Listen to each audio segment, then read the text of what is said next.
You should accept yourself just the way you are. What does that say about who I should become? Is that just now off the table because I'm already good enough in every way? So am I done or something? Get the hell up. Get your act together. Adopt some responsibility. Put your life together. Develop a vision. Unfold all those manifold possibilities that lurk within. Be a force for good in the world, and that'll be the adventure of your life.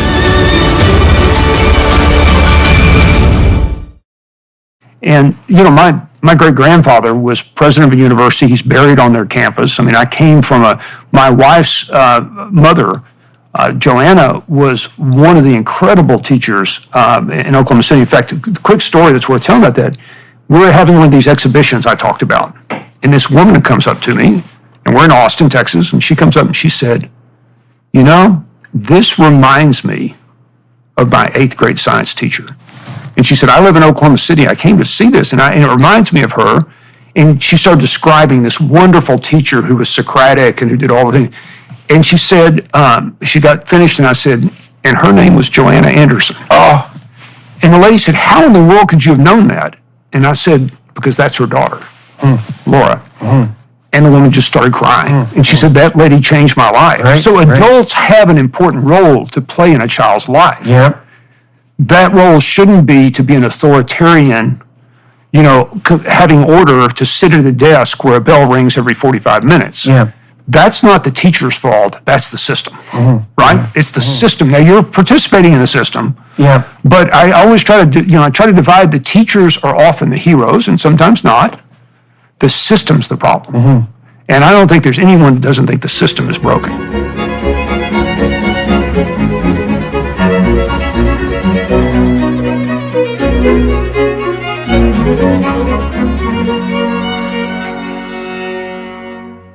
Hello, everyone.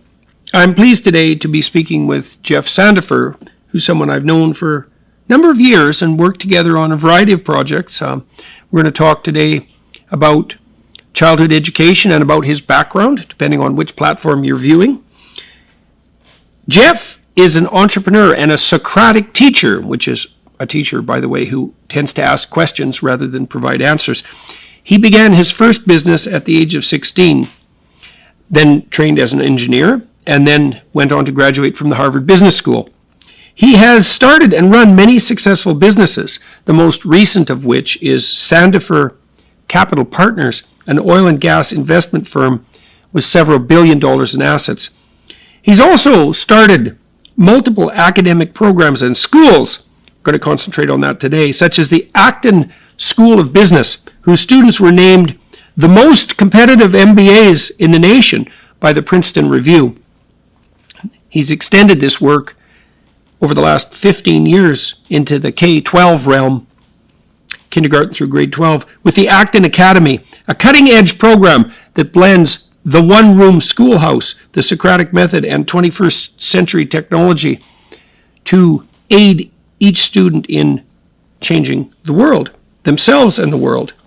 Right. So, Jeff, we get a chance to sit down and talk today and to share that with a very large number of people. So, Jeff and I were talking before this podcast about what we wanted to talk about, and last night we thought about construing this in terms of educational reform, but really the proper way to set this conversation up is to talk about education, not so much reform, but education per se. And so let's start a little bit by talking about your background, though, and we might as well go back to, I guess, your early experiences in early adulthood, and let's lay that out, and then we can place in the educational discussion as appropriate. Sure, and I think, as you say today, that I'm here more as a father and a husband, than an educator or even a Socratic teacher. But I really started life as an entrepreneur. Age 16, I had my first real business. We made $100,000 in profits, which, as old as I am back then, that was real money. By age 26, I'd taken $1 million investment, and within 4 years, turned it into $500 million in profits. So, what was your first business? Oil and gas exploration. At 16? At 16, we were actually painting tanks out in the hot West Texas sun. And my father had me working in the oil field as a laborer, and I didn't want to do that anymore.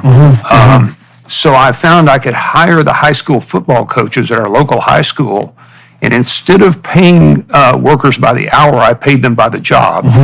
They hired their football players underneath them, and their productivity was 9 times higher than the average crew. So we went out and competed, charged 2/3 what our competitors charged, and had 80% profit margins. So why were they more efficient?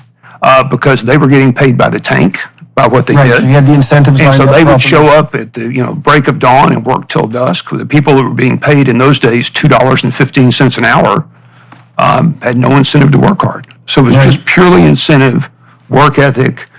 You can imagine football players and coaches are conscientious. Yeah. And so, it was a home run. Why did they take you seriously when you were so young? I think because if you think about coaches during the summer, they had nothing else to do. What did they have to They lose? got a chance to work with their team, too. Right, and what do they have to lose, right? They're not doing anything anyway. So it was kind of one of those things where you could put together pieces of a deal to make the pie bigger for everyone. Right. And it just Well, worked. it's exciting to give people an opportunity to experience a direct return on their immediate investment. I mean, one of the things that's nice about hands-on labor, carpentry Yes. and contracting and so forth is you immediately see what you produce, and the harder you work, the more there is of it. And so Yes. obviously you built those incentives in. And so then you took that money and you further invested it. You said into something that generated $1 million. And how did that happen? Well, I actually then went off and got an engineering degree, went to Harvard Business School, and then when I got out of Harvard Business School, I raised $1 million. And we went out and we drilled oil and gas wells in the Gulf of Mexico. And through hard work, a lot of luck, good timing, we turned that $1 million into $500 million in profits in 4 years for our investors and our employees and ourselves. And so I'm at now age 29. I've got more money than I'll ever spend. I don't spend much money. I'm a cheap guy. Yeah. What do I do next?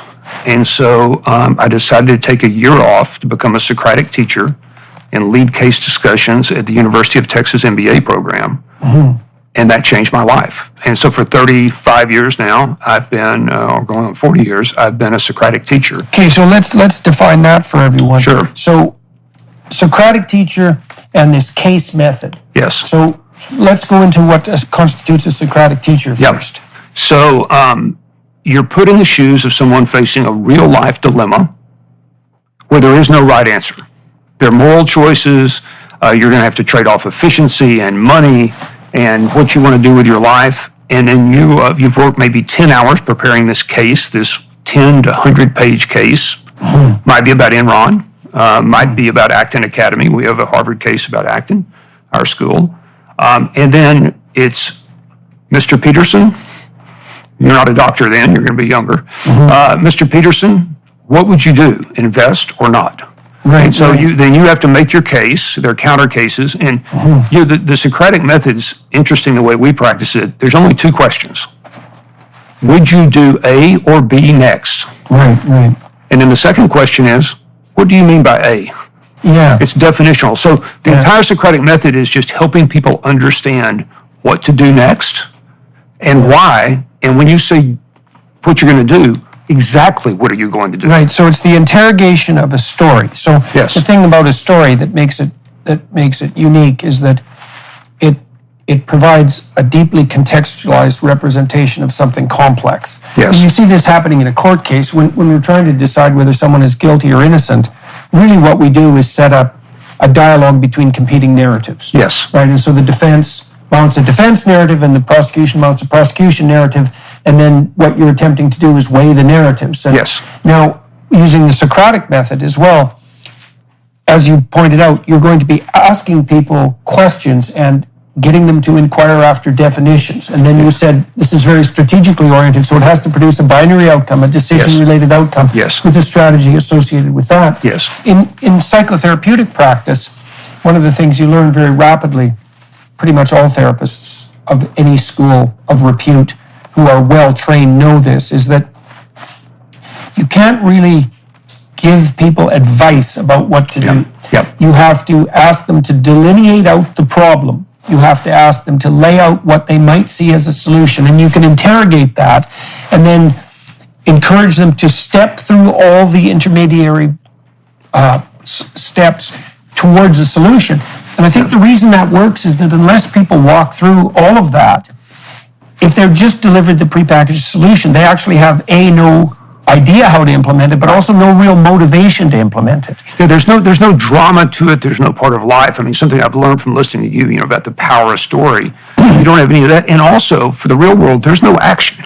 I mean, there are consequences. Eventually, you're going to go out and do these things yourself. And I think I was a straight A student and, a good student when I was younger, but it was all about learning to know. And so this method is more about learning to learn. What are the routines and the recipes that we go through? Learning to do something that requires courage. And then that leads to learning to be who you're going to become. Yeah, well, it seems to me like it's something like an analysis, not so much of what the facts tell you the next step should be, because you never really get to that point. It's more like a delineation of the principles by which you're going to operate and an exploration of what principles you're willing to put faith in. And I would say the reason I would use the language of faith is because you have to leap into the unknown. Absolutely. Right? And so you want to be informed while you do that, but you don't have the data at hand, and you won't until you run the experiment. Right. So where were you doing the case studies? Well, so I learned the method at the Harvard Business School, and then I took that in my own exploration of trying to figure out what to do with my own life, and at age 28 was teaching a room full of 28-year-old graduate students at the University of Texas. And so that was, and as you said, what you're doing if you do 100 cases, you're seeing pattern after pattern after pattern, much like the stories you might see in the Bible. Yeah. And you're learning through these patterns, and to have the courage to then go do it yourself, as you point out, in the face of uncertainty. Yeah, well, you're doing something that brought up two ideas for me. One is, you're exposing yourself to a diverse number of cases, right? Yes. And then what you're doing, you do the same thing that these advanced language processing models do now. Yes. Is you're looking for commonalities across the narratives. And as you gather more and more narratives within a certain domain, you start to understand the underlying principles. Yes. So this is what happened in the book of Exodus, by the way, because before Moses has the commandments revealed to him, he sits for an unknown amount of time, dawn till midnight, every day, judging the Israelites and their complaints. And so he hears thousands and thousands of cases. Right? And then you can imagine that the revelation it's the revelation of the substructure of what constitutes justice itself. Yes. But you can't get to that without this case analysis. So why, with all the money at your disposal and the hypothetical freedom that might have bestowed upon you, why did you decide to, stay actively working, stay actively employed? Now, you were a professor at U-Texas? Yes, I was an adjunct. You were an adjunct, and in the business school? In the business school. Okay, and so you decided to continue doing that. And what was driving you to do that? Because I was fascinated with asking questions. And the difference from a judicial setting and the way we practice the case method is, in the judicial setting, eventually a jury or a judge is going to decide what's right. Mm-hmm. In our setting, it's the actor themselves playing out the act. So I was fascinated, and frankly, I didn't know what to do with my own life. I mean, I had first started my first business to get out of the hot sun. Mm-hmm. Mm-hmm. I started the second business so I could make more money than my father. I wanted to overcome him. Oh, yeah. But then I did that, and it's like, you're 28, what next? Right. I didn't know. So I went to actually learn myself, and by asking questions and digging in, and then... Were you ever tempted on the hedonistic front? I mean, you're pretty young at that point. You have the world at your feet in some real sense, so... Well, I'm not exactly Brad Pitt, so I don't think the hedonistic part of chasing girls... Well, money can make up for that. Well, no, it does help. It does help. Apparently it didn't help enough, but no, I just never was interested. The hedonistic thing just didn't really appeal to me. It's fortunate for you. Well, I had a father who I loved dearly, but he was rich one year and broke the next, but always lived as if we had money. And there was something about that I didn't like. Now, I'm sure there's something our children don't like about me. So that's a typical father-son thing, judging it. But I think that it set up something in me that I've always been more about competence than prestige. And so chasing prestige to me just never felt right. And so the hedonistic route would have felt like prestige over competence is narcissism. Yeah. So that just wasn't appealing. Mm-hmm. But I was lost. And so how long, lost when? Well, I was lost at 29. Look, people only ask, they're only desperate when there's no hope and they hit rock bottom. Yeah. Or you get to the top and you ask, is that all there is? Right. So I'm at the top. And I have to ask, is that all that is? All there is? And I said, I don't know what to do except to go Socratically explore with a group of other people. Well, that's a good thing. If you're somewhere and you don't know what to do, exploring seems like a good idea. Right. And it is definitely the case that the only genuine pathway to exploration is something like the pursuit of the questions that honestly plague you. Yeah.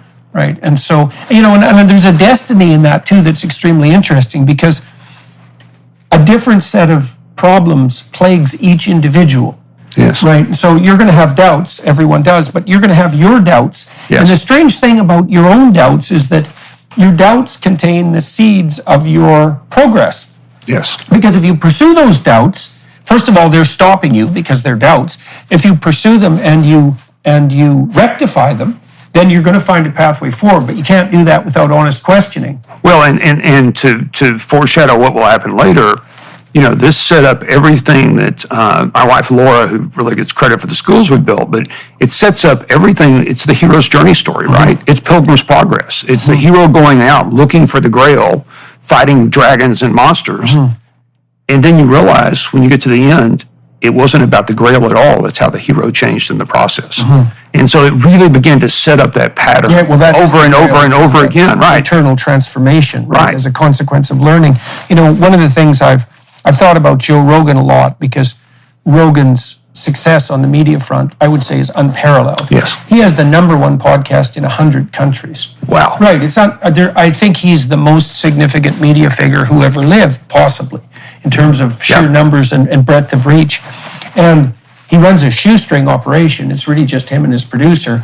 He picks all his guests, and all he does is ask them the questions that he actually has. Yeah. And what's so interesting about that is, well, it's made Joe an incredibly well-informed person. I mean, because I think he's done, it's some thousands of podcasts now. So he's had thousands of hours of case studies, let's say. But he also can bring his listeners on the same journey, because the probability that if he's asking an honest question, that will be a question that resounds with his audience is extremely high.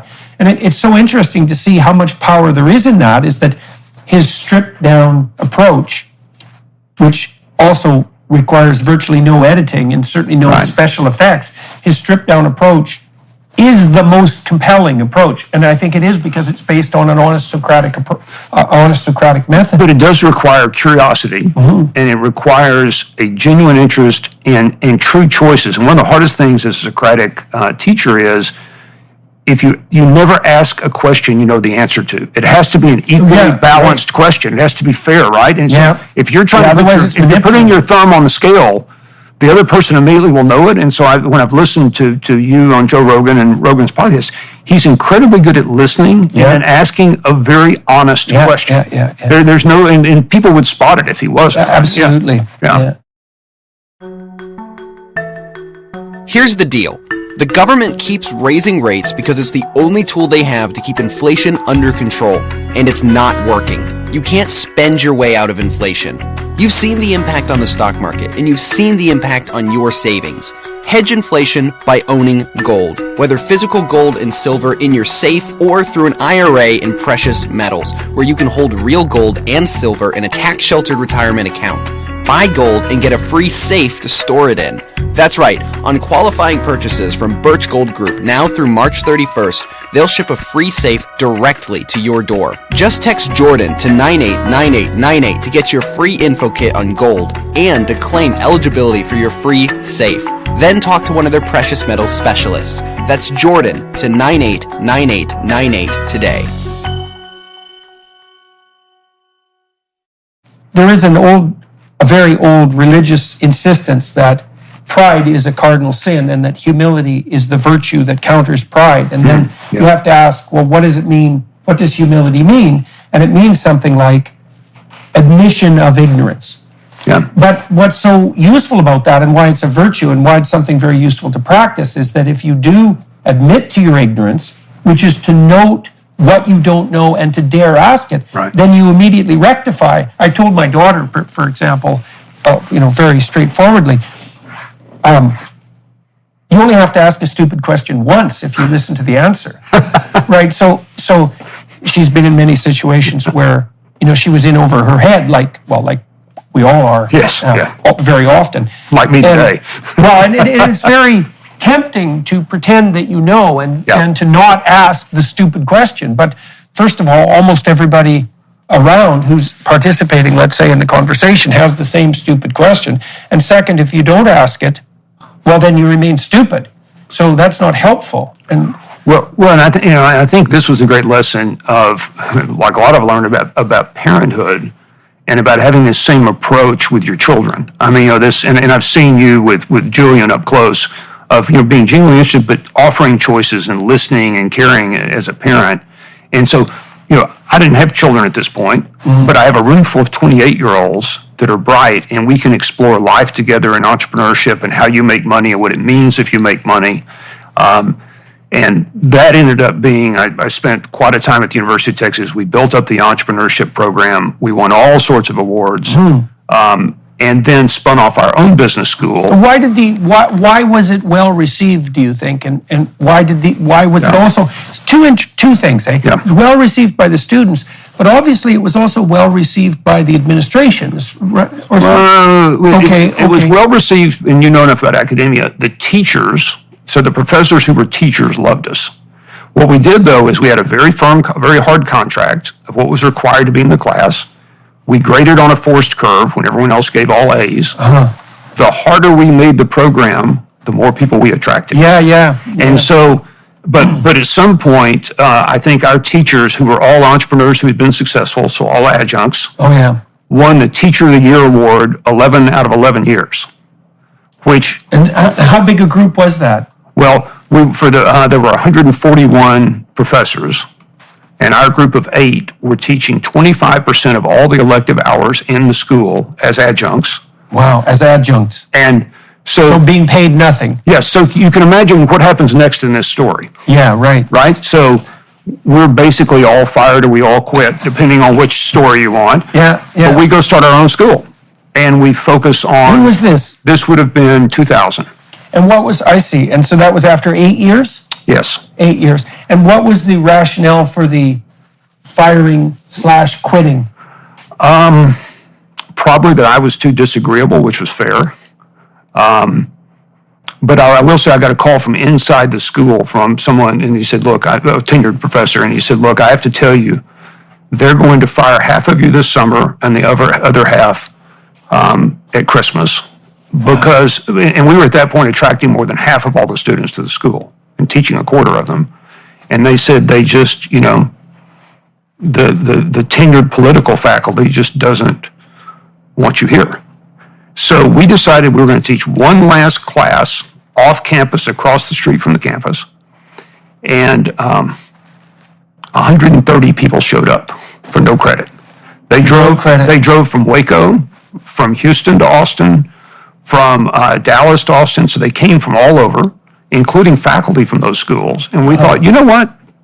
Maybe we should have our own MBA program. Right. Now, we knew nothing about that was impossible, right? No one ever told us you couldn't get a credit. But we managed to build a program. We ended up winning all sorts of awards from Princeton Review with really Navy SEALs, Olympic athletes, and young entrepreneurs. And we built this 100-hour-a-week, 10-month program that was just brutal, but changed our lives and changed the lives of the students. So that was right after you were at the University of Texas. Yeah. We were fired, and it was right. The next thing we did was have this free class, and the next thing after that was launch our own MBA program. And so what was the rationale for dispensing with you guys? I mean, it must have been somewhat difficult given the fact that, it was half the students, it was very popular. Yeah. There was an outcry, but as the dean put it to the students at that point, you are not our customers. Our customers are the pursuit of scholarly knowledge.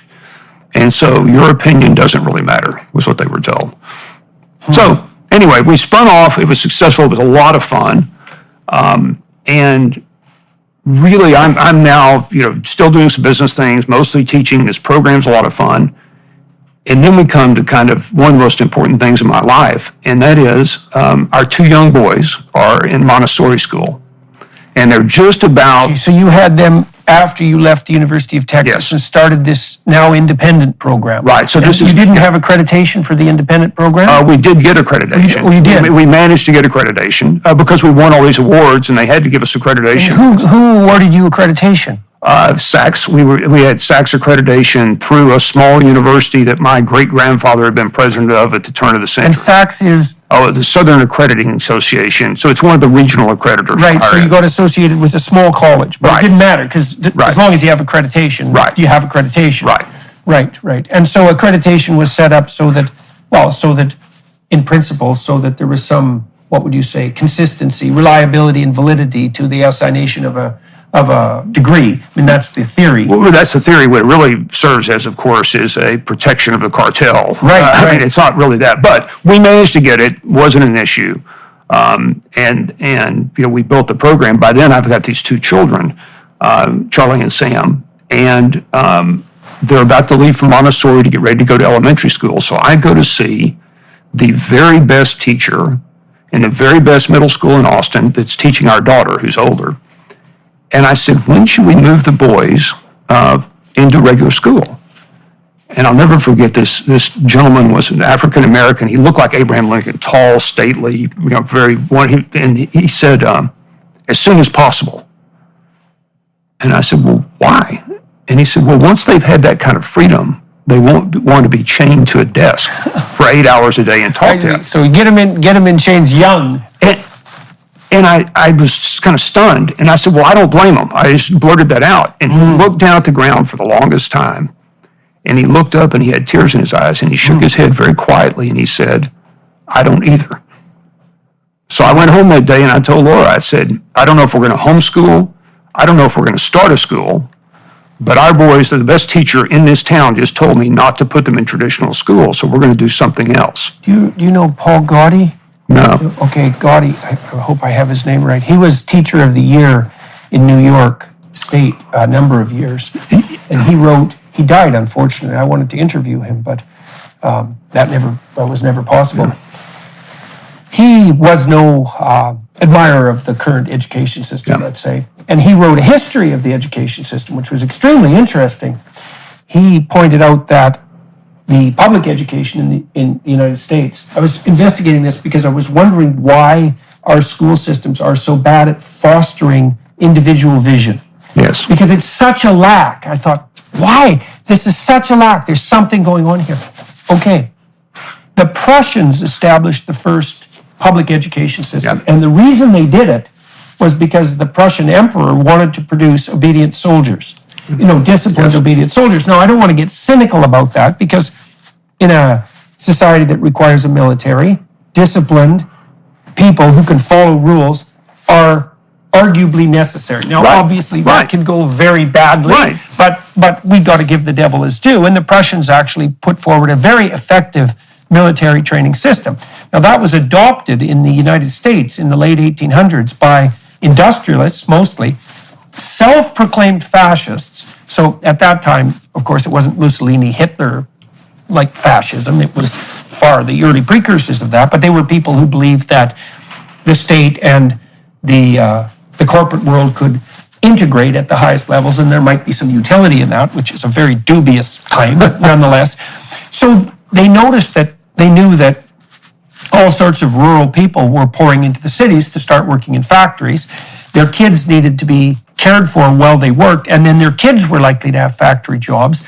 And so the purpose of the public education system, and this is why there's rows of desks and factory bells and this insistence on timing, was to produce disciplined, obedient workers, certainly not to produce people who were autonomous. And that was adopted in the US. The Japanese adopted it and militarized like mad, and part of the consequence of that was the outbreak of the Second World War. And but that being chained to a desk, that's not a bug.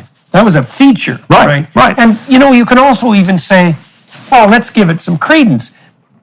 A rural worker their time schedule is much less stringent than someone who's going to work on a factory. Right, they're on an assembly line. agrarian farm, they're on a farm, yeah. You're much looser in your time sense, and it is the case that industrialization requires clock. Yes. And so you have to give the devil his due, but in a somewhat post-industrial world, which is what we're in now, it's not obvious at all that obedient worker / soldier is the right model for human development. Right. And so, okay, so back to your kids. So now you have kids and you've been... Yeah, so really not knowing any of that, which I would find out later, we just wanted something different for our children. So we started out with a blank sheet of paper.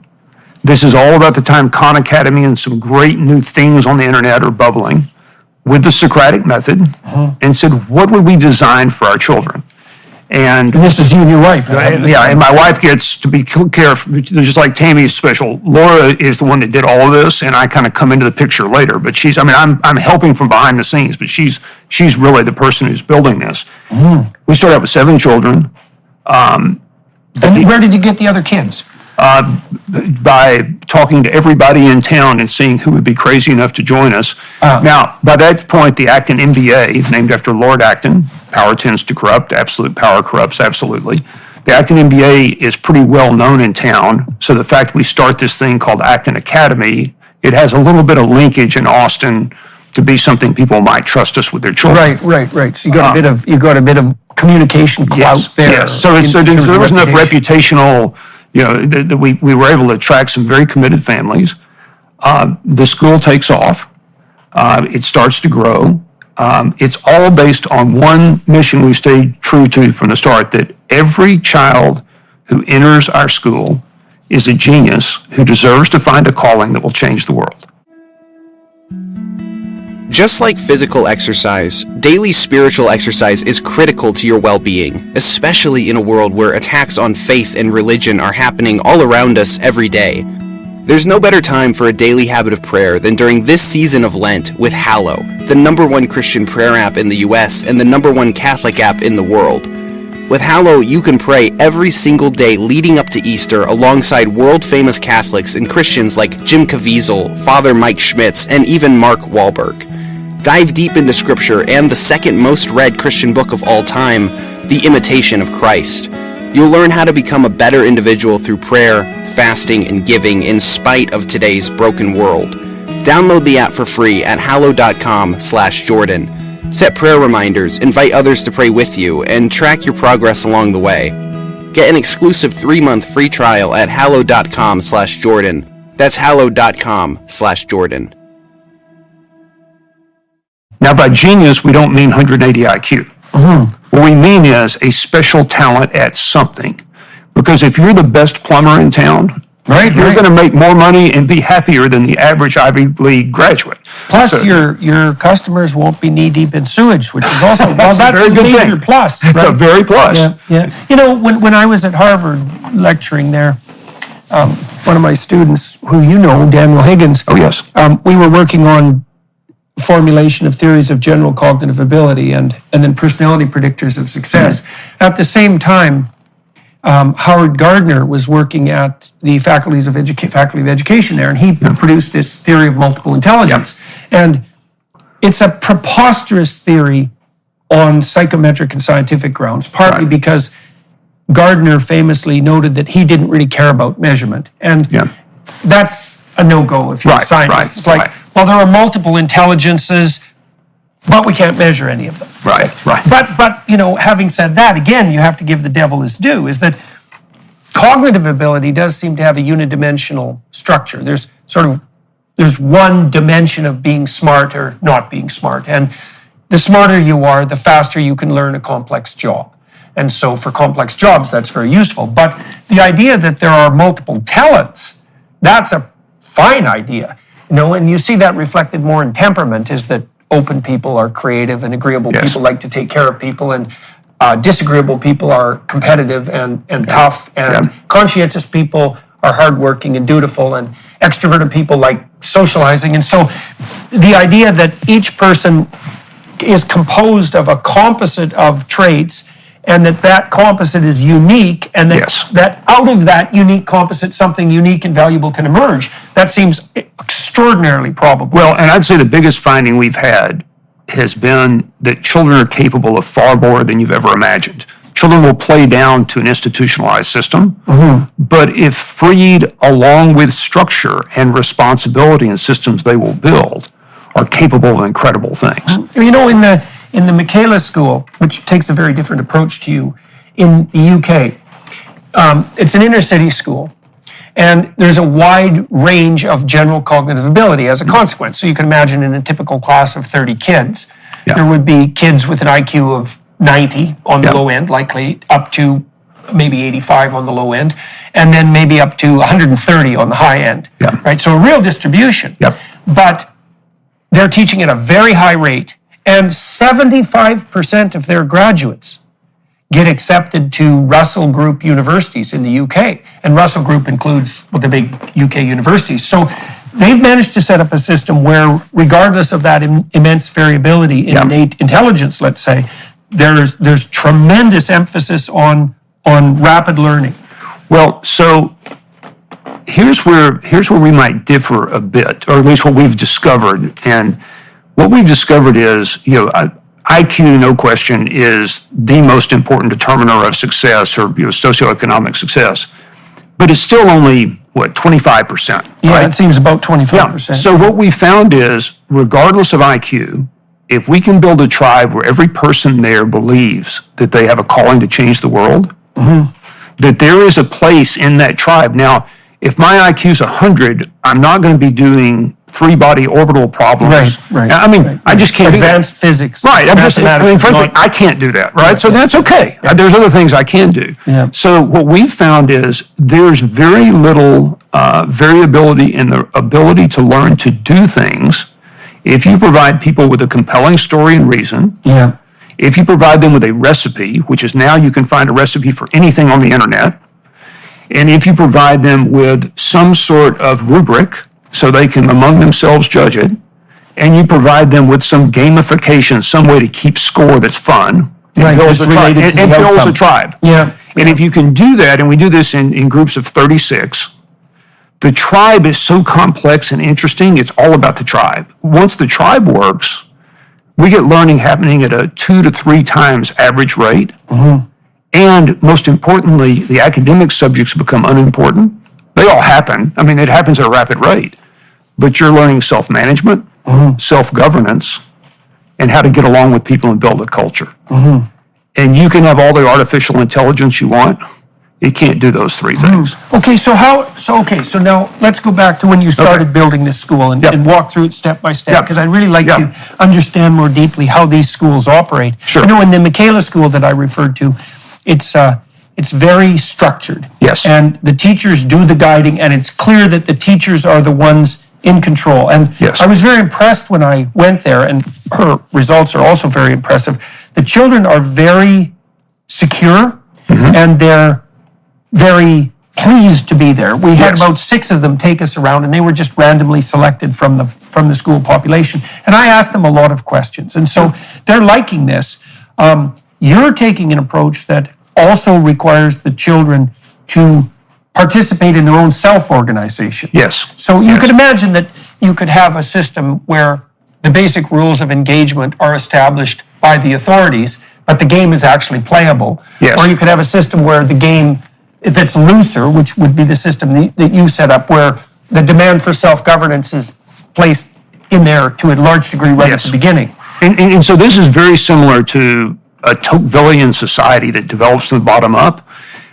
We are providing, though, they don't have to invent democracy or a democratic republic or a tyrannical government. We'll provide them with choices, so you don't have to invent everything from a blank sheet. But by experimenting, it's a very Hayekian, from the bottom up series of experiments, and they learn by doing. And I will tell you that the environment is, it's tyranny one week and Lord of the Flies the next, and they learn to find a medium between freedom and responsibility, and they're continually working on the society. Okay, so what would the experience like? So how young? What's the youngest children that you have in the program? The youngest will be preschool. Okay, so 4, 5, 6. Okay, so what do they experience their first day of school? Okay, so at that age group, it differs a little bit. So there's 36 in the room.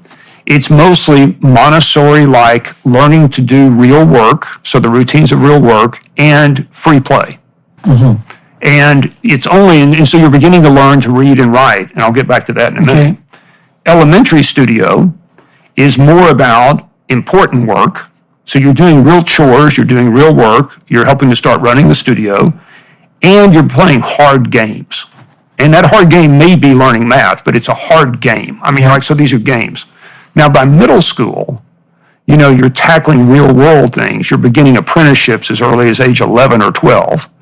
And so you're actually beginning to take those talents out in the real world. So it changes from studio to studio. Right. So it starts to broaden. Right. So what happens with children's games is that as the children mature, the games become more and more like real world occupations. Right? That's what we're doing. And then, you know, you could also say, interestingly enough, on the adult side, the more you can turn your real world occupation into a genuine child's game, the better you are at it. So it's weird how those things meet. Well, and that's part of playing this is the realization, if you're always saying, we believe you're a hero who's going to change the world, here's a story about Martin Luther King. Here's a story about, so when I say there's a why to doing this, you're continually being given archetypal hero real world stories of flawed heroes, right? Not perfect heroes.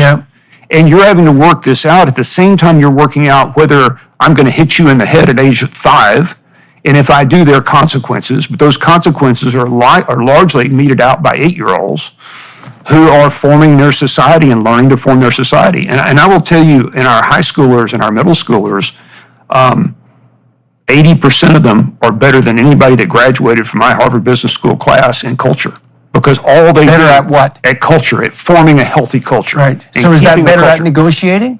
It's negotiating, it's caring. I'll give you a quick example of how you move up. So no grades. The standards are held by the community. Very high standards. But here's how they work. You keep track of the work you've done and you earn points. That's effort. So how much effort are you putting in? Every 6 weeks there's a public exhibition. The public's invited. It's not a science fair. It's going to be an exhibition of learning. For example, if we're doing the medical biology quest, these young people will be diagnosing diseases of people coming in who have a stack of cards that are their disease. And the winner of the game most accurately diagnoses real diseases for real with real cost. So what do they learn? They learn to manage their own health care, which in the United States is so probably you reward progress, but you actually have standards of attainment at the same time. Yes. See, there's an overlap between what you're doing in the Michaela School, because they're also extremely good at rewarding both progress and actual levels of attainment. And so the attainment here is, did most of your patients live at a low cost? And through that, you're going to learn to actually listen and diagnose diseases, even for yourself. So badges are attainment, public exhibition, points are effort. Last piece, which is important, is 360 peer reviews. Every person's asked, is Dr. Peterson warm-hearted 1 to 10? Or is Dr. Peterson tough-minded enough 1 to 10? And then I give you feedback, and it can't be, you're stupid. It can be, you know, when you interrupt me when I'm working hard, that's really frustrating. Would you please, when I have the red flag up, not interrupt me when I'm working hard. So I'm requesting, so I'm learning how to be a good friend, a good citizen. Okay, so now you've got, so those are the three things happening. So you've got reward for progress, you've got an absolute standard of attainment, and then you've also got something like evaluation of the manner in which you conduct yourself within the culture, within the group.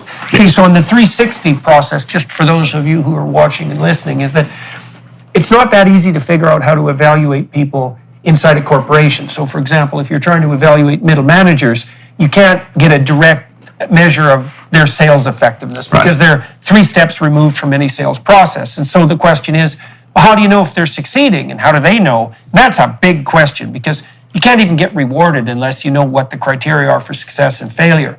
And so one of the ways that corporations have learned to deal with this that's actually quite effective is by doing these processes they call 360s. And in a 360, your subordinates rate you and give you feedback, your peers do, and your superiors do.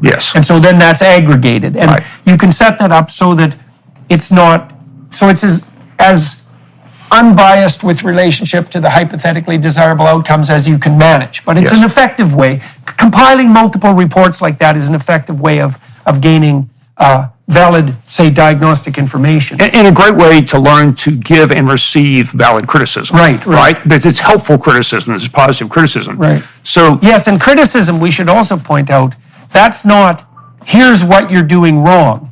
That's, here's what you're doing really right. Because Yes. the core Yes. of criticism is what you're doing right. Yes. But here are things you're doing that, as far as we can tell, are interfering with what you're doing right. It's a separating of the wheat from the chaff. And that's why almost all what's offered at the school is growth mindset praise. We appreciate the method of what you're doing. Now, again, adults can't do this. Adults can never make a declarative sentence on campus. Adults can only ask good questions. And there are very few adults because the young people run everything. So let me fast forward a bit to the story and then we'll come back. We're running these. It's a lot of fun. A researcher comes down from my old professor, Clayton Christensen at Harvard, and says, we're going to pick you as one of the top elementary schools in the United States. We said, we've only been around 18 months. That's really silly. They call back, and the researcher says, we're actually going to name you the top elementary school in the United States of the ones we've studied. And this is the Christensen Institute, so it's a big deal at Harvard. We're kind of shocked. The researcher and her husband, who's CFO of Hawaiian Airlines, fly from Hawaii to Texas for their first visit. They said, can we come visit? We said, yes. We get an email from them at the DFW airport while they're changing planes going back to Honolulu. We decided we're moving our family and 5 children to Austin so they can attend the school. Wow. And so we said, wow, maybe we have something. About this same time, a dear friend and former student who's very successful in Guatemala asked if he can start a school. So we hand him a big stack of mimeograph stuff. Yeah. And 6 months later, we're learning more from him than he is from us. Right. So you're starting to franchise it. It was just like, here, friend, a parent moves out to California and she tells her husband, I'm not leaving if I can't take the school with me. So we hand her a stack. We're learning more. Yeah. So, okay, let's start 10 of these and we can learn from each other. We'll be right back. First, we wanted to give you a sneak peek at Jordan's new series, Exodus. The Hebrews created history as we know it. You don't get away with anything. And so you might think you can bend the fabric of reality and that you can treat people instrumentally and that you can bow to the tyrant and violate your conscience without cost. You will pay the piper. It's going to call you out of that slavery into freedom, even if that pulls you into the desert. And we're going to see that there's something else going on here that is far more cosmic and deeper than what you can imagine. The highest ethical spirit to which we're beholden is presented precisely as that spirit that allies itself with the cause of freedom against tyranny. And Yes, there is that exactly. hope. I want villains to get punished. But do you want the villains to learn before they have to pay the ultimate price? That's such a Christian question.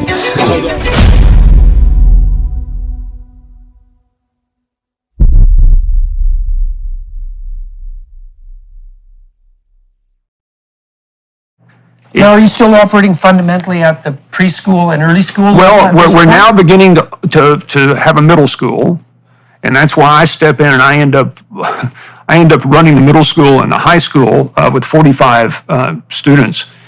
I do that because we've hired this traditional teacher who's won a lot of awards, and the week before we're going to start, he turns to me and says, you know, when these middle schoolers get out of line, you just jack them up against the lockers and tell them who's boss.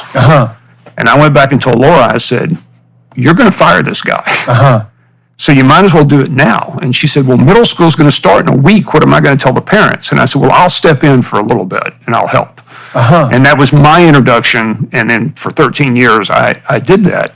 But suddenly we have 3 of these schools now. We're going to have 10. And it just takes off. And fast forward to today, we have 18,000 people who have started an audition who want to start a school. We have 300 schools in 26 countries and 43 or 44 U.S. states. And so we've built a model with all these wonderful entrepreneurial parents. And most of the people that run the schools are people like you and me that want to do it for their children. And it's a loose consortium. It's almost like building Legos or Unix, or it's a network that's continually changing a model, that's improving it. And so now we've got 300 people contributing to the improvement of the model, which changes really weekly, gets better. Almost all of it, though, handing more freedom and responsibility to the children. Yeah, well, that's a great ages. decentralized model, though, too, and we can get back to what that means on the cost front. So, Yep. okay, so now kid's Yep. 5, goes Yep. to one of your classes. You said that there's some formal learning taking place, so with regard to reading, and but there's a lot of play. Yeah. Well, so there's a lot of play. They're learning math on Khan Academy. Once they can learn to read, so they're learning to read. And really, children, when they want to learn to read, unless they're dyslexic, will learn to read, and I'll get to how we do that. If they're dyslexic, they need a little extra training. Yeah. But if some children learn to read at 4, and some learn to read at 7. It's just, there's a span of when they're ready. You see the same on the speaking Yes. front, and there's actually, you might think that the smart kids learn to speak earlier, and there's actually no evidence for that. So, kids can vary substantially in the date at which they pick up language, at the date at which they formulate full sentences. I wish you would talk to some of our parents who are panicked that their child isn't, it's like, if you'll just be patient, the child will come. Yeah. And Well, so- there's almost no children that don't develop language. It's such a universal human So trait. they're around all these peers who are helping them, and it's multi-age. So remember, you've got older and younger, and they're mixing around, and you can't really tell who's the smartest, or because everyone's good at something. But the way we handle reading, and I've gotten criticism, is you can start with comic books or a magazine. Yeah. And so, well, let's make them read the classics. And I said, if you make them read the classics, they will hate the classics. But what happens is, Well, you can't have them read something that's too difficult for them right off. You have right. to. Then there's no reason not to use incremental move forward. let's read the Iliad at 6. It's like, Yeah. okay. But once they start reading comic books and magazines, then all of a sudden you see them pick up Harry Potter. Yeah. And then by 11 or 12, some are reading Democracy in America, War and Peace. Now, if you read that at 11 and 12, you need to read it at 21, 31, Right, 41. Right. But they love to read as a Yeah. group. And so reading becomes something that's just How part of what they do. successful? What's your failure rate on the literacy front, excluding the dyslexic kids? Well, we could talk about them Zero. too. Zero. It's zero. Zero. It's zero. And so, what's your criteria for evaluating literacy, say by the age of 10 or thereabouts? So you read something, you get a badge for something called a deep book. You have to pitch the book as being, important, rated by experts. There's a whole criteria. Right. So you teach them how to select good books. Your classmates have to agree that it's a deep book, and then if it is, it goes on a list. So you can choose from the list, or you can pitch one that you like. Yeah. But these are all real books. They're books that would anybody. And so you have to read that book. You have to tell why it impacted you and whether you would recommend it to someone else, and that becomes a badge. That's probably like a 6-page thing that you create to try to pitch the book to someone else. Right. And so, how You have do to make a case for the How do we book. know that they're good? Is you look at the badges. Now, here's the thing: who approves that badge? Right? No adults in the room. Well, the answer is the standards of excellence are: if you've never done this before, did you put your heart into it? Yeah. Okay. So that's effort. If you've done it once, is this time better than last time? Right. Great. If you've done it enough times that it's hard to see the incremental gain because you've kind of plateaued, Yep. let's compare it, critique it to a master. How is your short story compared to Hemingway? Right. And if you Right. win some sort of contest in the studio or an external contest, it's excellent. So Dr. Peterson signs off on my badge as excellent. Now, you're going to imagine with human nature, there's a little log rolling that's going to go on, right? We're Yeah. buddies. I'm going to approve yours. You're going to Yeah. approve mine. Yeah. But if you're real buddies, you're not going to game the system so that the results are no longer good. Yeah, but there are enough free riders, and so that Yeah. starts to happen. Yeah. But there's an audit committee. So the audit committee will put out a survey that's anonymous every 6 weeks and say, whose badges should be audited? Oh. And you take those 3, because who knows whose badges should be audited, right? The people in the room know.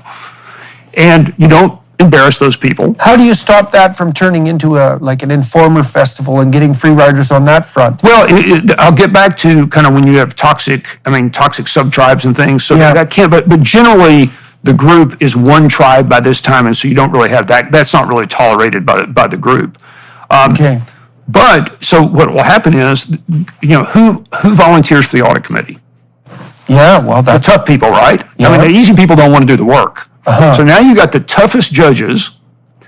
They'll take the 3 people that the studio said should be audited, and at random choose 3 more. Now, no one knows whether you were chosen at random or you were on the list. Kind of everybody probably knows, but Then we're going to do a deep audit of those badges. If Jordan Peterson approved Jeff Sandefer's badge and it's rejected, then you lose a badge of the same value. So you just lost 6 weeks of work, and now all of your badges are going to be audited. So we've had learners. So you've got real strict. What would you call it? That's free rider control essentially. Yeah. So for those of you watching and listening, so the population prevalence of dark tetrad traits at a clinical level is about 4%, and so the dark tetrad is Machiavellian, narcissistic, psychopathic, and sadistic, and that. Cross-culturally, that seems to be about 1 person in 25 who's enough like that to be a serious problem. And they're basically, in the extreme, they're something like parasitic predators. And they'll game well-functioning systems to attract credit to themselves with no work. And so you always see, people think that societies can just be set up on a cooperative basis and that you can just assume the best about everyone and that'll work. And it does work 96% of the time, but it really doesn't work 4% of the time. And that 4% is toxic enough to bring the whole damn system crashing down. So you need to return tit for tat, essentially. There has to be control mechanisms set up in a well-functioning micro-society so that the free rider narcissist types can't get a toehold. And that takes a certain amount of tough-mindedness. Yes. Right. Often that's the sort of thing that's lacking among utopia-minded educational reformers, because they have we don't need competition in our schools, for example. Right. It's all cooperation. It's like, yeah, that's fine till the free riders come along, and then it's not fine at all. You need justice and mercy. Right, You need both. So if you think about it, warm-hearted, tough-minded, the 360s, that's what we're measuring and encouraging and giving people. But you need this system of audit. Right. Well, that's interesting that you use both warm-hearted and tough-minded, because that's reflection of a trait on the agreeable dimension. And agreeable people are compassionate and polite. They're maternal. That's really the right way of thinking about it. The kind of maternal that would be properly devoted to a very dependent infant. And so there's something lovely about that, right? As lovely as maternal love. But on the other end, which is the more masculine end, there's more, let's keep the free riders at bay, and then let's also only reward actual attainment. Right. And there's love in that too, but it's more like, it's the love of discipline and encouragement. And those of us that are tough-minded, and I'm tough-minded and disagreeable, need to learn when to be warm-hearted. Yeah. And the ones that are too warm-hearted need to learn for their own good when to draw boundaries. That's what develops in all this. Now, by the way, we do see, for us, it's about 1 out of 100, we see highly toxic children come in. I can't explain why. I'm just telling you their behavior. I'm not saying they're damned or they're doomed. Because you can always actually be asked to leave the community and come back. You can repent. But you see every once in a while. Now, there's also often a strong correlation to the family when you listen, but sometimes not. You know? But that's the only time an adult will step in if they see that happening. And what markers do you have for that? They're telling very small lies, just like the Dragon Book. Right. You just can catch them, because otherwise the system will correct. But the system can't take someone who's smart enough to parse they're always staying right inside the lines, and they're lying little bits. Right. And so over time, the tribe will learn, even the young ones, to recognize that. But when you're fresh and new, and so what an owner... That's why psychopaths, like in the real world, psychopaths are itinerant.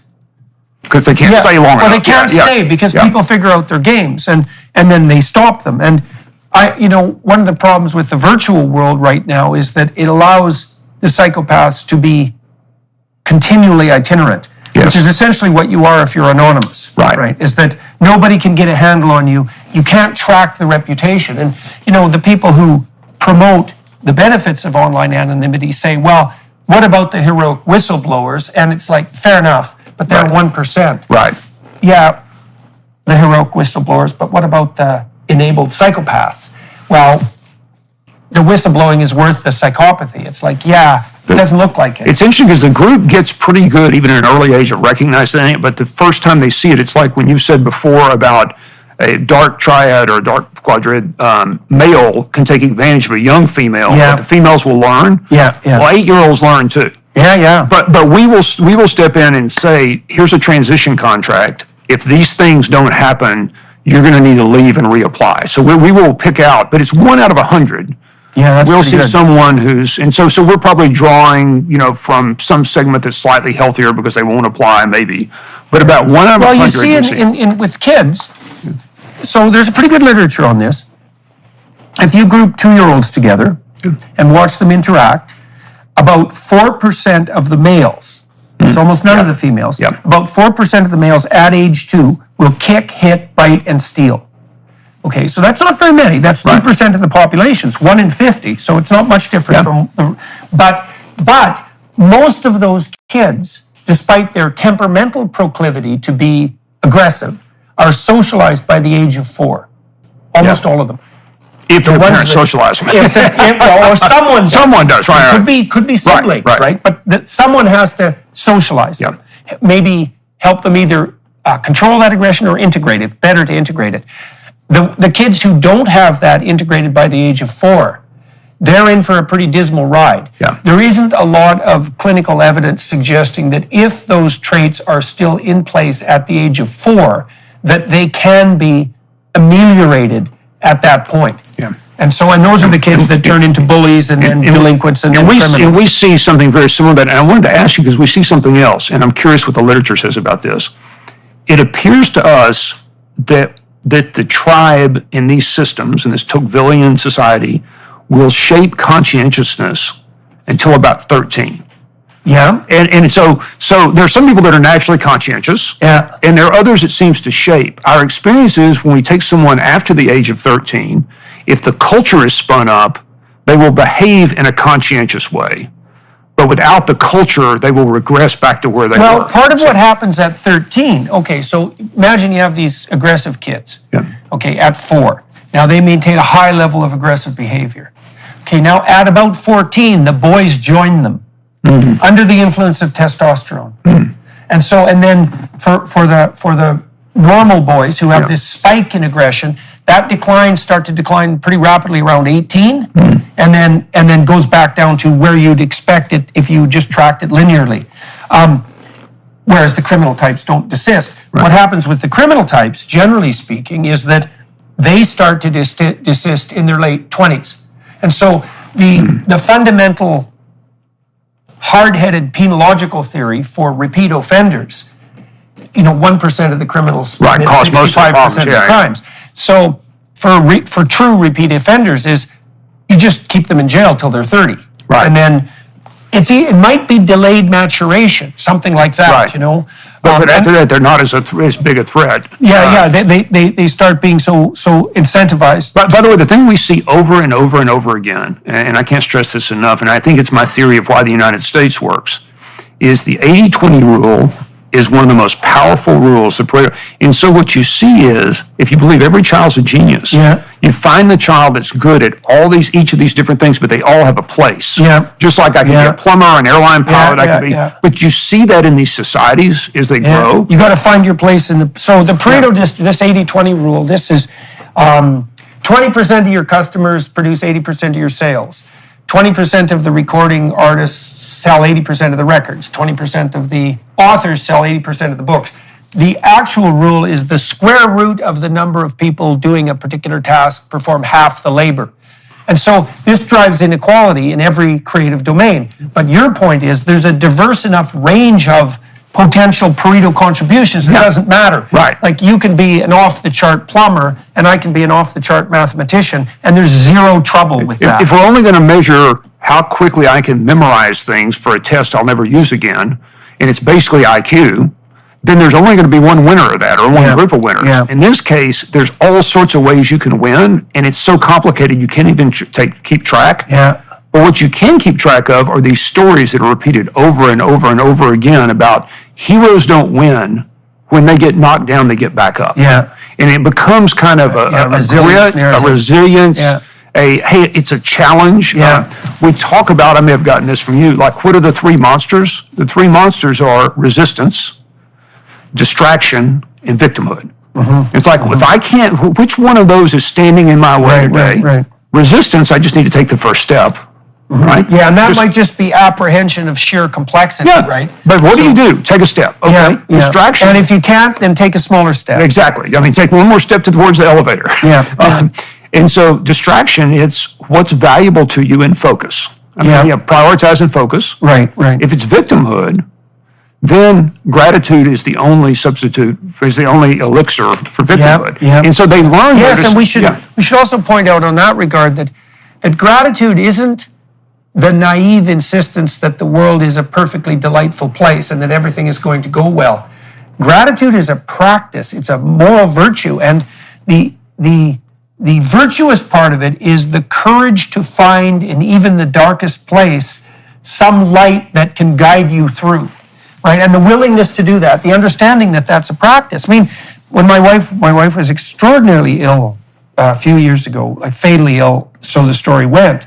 And one of the things she did that was of aid to her physically, because it helped her be less stressed, and that's good on the immunological front, but also spiritually, let's say, was to strive very diligently to look for what she could be grateful for in each day and even in each moment. And in her situation, I think this is very often the case for people who are facing very serious illness, she was grateful for the love and support of her family and her friends. And that was also genuine and also of genuine aid. But it's a courageous practice. It's not a kind of naivety. And so if you're surrounded though by a group that understands if you're playing the part of the victim, they don't say, don't be a victim. They begin to ask you questions about gratitude and give you space, right? Sometimes you want to play the victim for a while. Yeah, well, sometimes terrible things are happening. Right, right. too. Sometimes, your life's just, and so then you get someone who's actually, I'm very empathetic that that's happening. I'm sympathetic to you that that's happening. But then the answer is, once you're finished with that, Yeah. what are we going to get up and go do Right, next? that's That's right, good that's for right. you, right? And we're going to have this moment.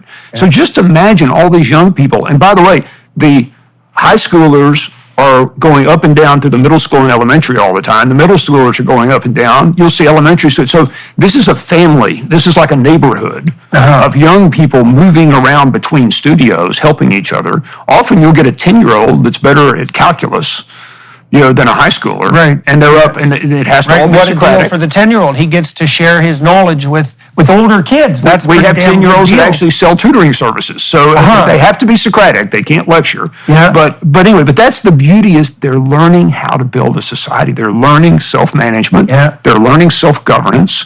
They're learning how to treat other human beings. Yeah. And guess what? The learning's exploding. Oh, and by the way, they've had 6 or 7 apprenticeships in the world by the time they're in high school. Yeah, and how do you set those up? And what do the apprenticeships look like? It's the easiest and best thing we do. You go through a series of challenges of what you might want to do with your life, even at 11 or 12. Like, what's exciting? I want to be a vet. Yeah. I want to be. And so then you learn how to go find out the owner of the vet service, what have they done in their life that's valuable? Then you write an email that says, Mr. Smith, I've so admired your compassion with animals. I know that you won this award. It has to be genuine. Right. Would So you show you've done your homework. But then the question is, I'm looking for this apprenticeship. I'm not asking you for it. I'm just asking, can I have a 5-minute phone call to explain it? Right. That's all I want. Yeah. So you get the phone call. You listen for objections and try to answer them. Right. Yeah. And the only ask then is, can I have 2 minutes in person? You show up in person, and then imagine this 12-year-old that Yeah. showed up ready, and they say, Dr. Peterson, would you give me a chance? Yeah. I'll show up early. Yeah. I'll work late. Yeah. I'll wash the floors. I'll do whatever you ask. Yeah. If I don't ever do one of those things, not only can you fire me immediately, but it's going to reflect on all my studio mates. They're going to find out. But if you'll give me a chance, I'll prove myself. Yeah. An irresistible offer to most The people. success rate on that is like 98%. Now, So what? No, that's interesting in and of itself, because we're constantly bombarded with this insistence, especially from the radical left, that the reason that you might employ someone is to skim off their excess labor, let's say, right? The Marxist theory of labor.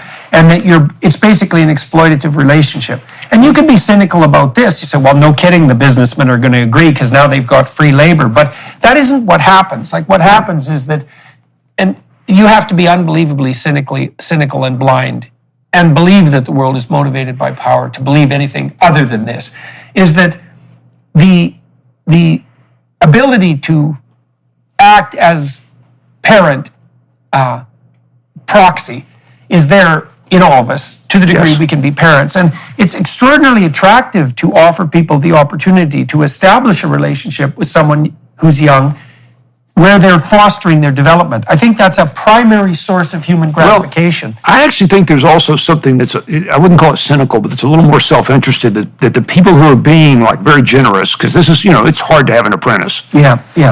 But we've seen this happen at the Acton MBA. I think they're looking up to you as the Wizard of Oz, and you're seeing in them a young you. Right. And there's this sense of, that reminds me of myself. Yeah. And, that's the best part of myself. The best part of myself. Yeah. And in fact, if I had had this at that age. Right. And so I'm so attracted to this. But anyway, through this process, what do you learn how to do? You learn how to find something to do that matters in your life, serving someone else. And by the time you're... But you also learn how to ask someone, you learn how to suggest in an attractive manner to someone how they might offer you an opportunity. This is one of the reasons it's so useful to teach your child, to help your child develop extremely polished manners.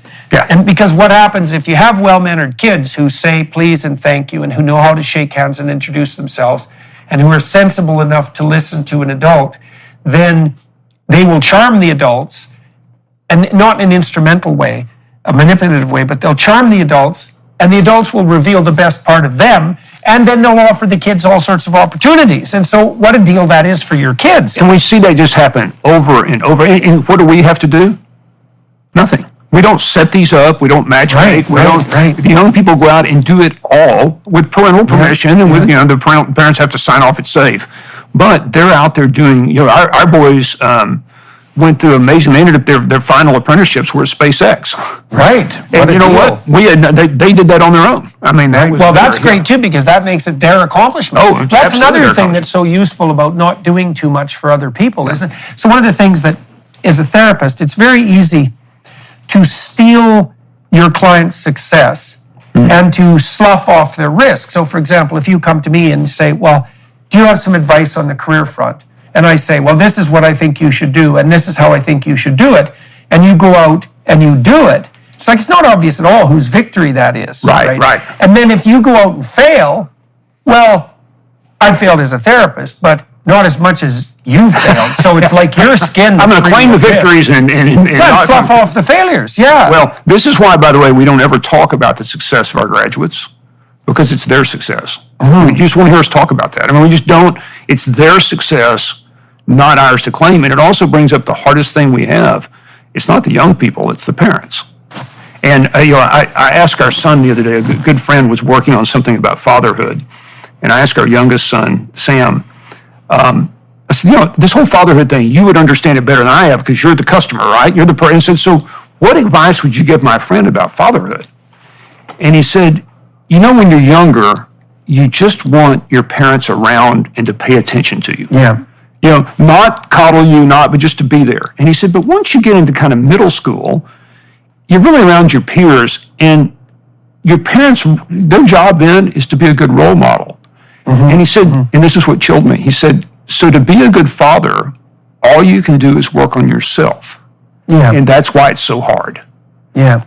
And I stopped and I went, oh my gosh, have I worked on myself? And but it was just like this from a 19-year-old. It's like, as a father, I need to love my child and work on myself. Yeah. And that's the way the child will be healthy. The reason that when we have a problem, it's generally the parent, over-parenting or wanting to intervene for the child. Yeah. And they're prohibited by contract from doing that. They sign a contract that says, I won't do that, and then they'll do it anyway. Right. And so it's very hard for parents to let go of it. It is hard. That's their habit. It is hard. I mean, and there is a narcissism in that too, because then the parent gets to take credit for the child's success. Right. And to trumpet that. And yes. And that's that whole Oedipal mother nightmare that Freud outlined so brilliantly so long ago.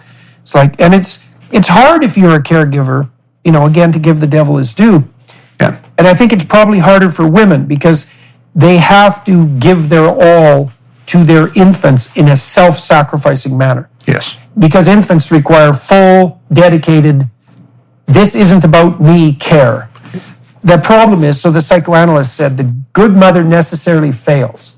And what they meant by that was the woman is faced with this terrible necessity of dispensing with that full-fledged maternal care incrementally and facilitating the child's movement forward. And I think it's very useful for a woman to have her masculine side developed for that, or to have, more likely, to have a male partner around who's more oriented towards encouragement than let's say that intense maternal care.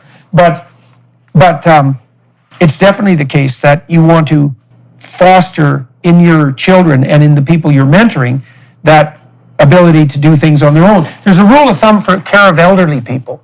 It's a very good one. Never do anything for the person you're caring for they can do themselves. Right? And that's Because you want them to keep doing everything they can. Yeah, you don't want, and you want them to retain their dignity, and you don't want to steal from them what responsibility they have left, and you want to encourage their autonomy, if for no other reason, then you're not going to be overburdened with having to do everything, right? Right. So, so let's, two questions here. One is, how do you develop that community ethos that orients the entire community to regulate the behavior of the members in a positive manner? How do you bring that about? You're continuing to play game after game after game with different kinds of motivational systems. So sometimes it's the hero's journey and more of a Maslow's hierarchy kind of feeling or a Jungian feeling. Sometimes it's being rewarded with extrinsic rewards. Sometimes those are squad-based, sometimes they're individual, sometimes they're the whole studio. Sometimes they're all, so you're just playing game after game after game. So it's an aggregation of playable games. It's a lot of experiments going on within a rubric that is rewarding this feedback and collapses. And then part of it is it's hard because the studio will completely collapse. And as an adult, you want to step in and fix it, right? And so we say, okay, step back. Yeah. Take a deep breath, leave it alone. Okay, collapse in what way? What have you seen? There's two cliques, and they're arguing about something, and the civility's broken down, and social fragmentation, or excellence. The people have kind of gotten blasé about excellence. Or I saw something interesting in our high school in our launch pad. They had built such a complex, cool society that and you know this from having run companies. If you're not careful, you build up so many rules that your company becomes a bureaucracy. So they were getting to that stage. It was a beautiful society. And they looked at it and they said, we're going to do away with all but 3 rules. And if we want to put a rule back, the first thing we're going to do is ask the person the rule is being instituted for, why do you not want to be here? Because right? So we're not going to put a rule for the edge case. We're going to deal with the individual and try to listen to them. And maybe they need to leave for a while, or maybe we need to help them. And so you just see these simple and complex set of experiments, and they're learning by doing and watching. And so when you either get, a tyrannical situation or a Lord of the Flies going on, you step back once, and then it always gets worse. You step back again. And here's the magic that happens. At that point, 3 or 4 of the sheepdogs, we call them because they're the ones that get the wolves, will come to you and say, we don't want to live like this anymore. And then you say Socratically, well, do you think you would like to try a pure democracy or a democratic republic? They might not even know at age 8 what that is, but they have the internet, they can go figure it out. And they'll come back and have a town council meeting and vote on a new structure. We had one time, we were actually the... So now they have a problem with governance, and now they have the motivation to find out what good governance means. So we got actually ejected, as the guide, I got ejected from the studio because they didn't want me in there anymore. So for a week, there'll be a week go by and no adult goes in our middle school. It runs itself. So I was actually kind of asked to leave, so I left, and I thought, well, we'll see what they do with it. The studio broke down. I didn't really know what was going on inside. I came back after about 10 days. I was invited back because they couldn't create as good a learning challenges. The games they were creating weren't as good, so they wanted some more games. When I came back in, they had taken masking tape and they had divided the studio into like 8 city states because they've been reading about city states. Each city state had a different governance system, and people were voting with their feet where to reside. That kept going for about 6 months. It turned out to be an incredibly powerful way to organize the studio, and then at some point that broke down. So it's a competition between it's a competition between invitations. Yeah. You know, I've been thinking about this on the religious front, talking to, I probably have talked about this most particularly with some of the more fundamentalist Muslims that I've talked to, that the notion of holy war, jihad. William James said 150 years ago that we needed a moral equivalent to war, right? Something as difficult and challenging, but oriented towards the uppermost good, let's say. And I was thinking about the religious competition as a competition between invitations. And so the idea would be, and this is sort of like the idea that as an adult, you're a role model for your teenagers. Like, all right, so you've got this set of principles on the Islamic side, let's say.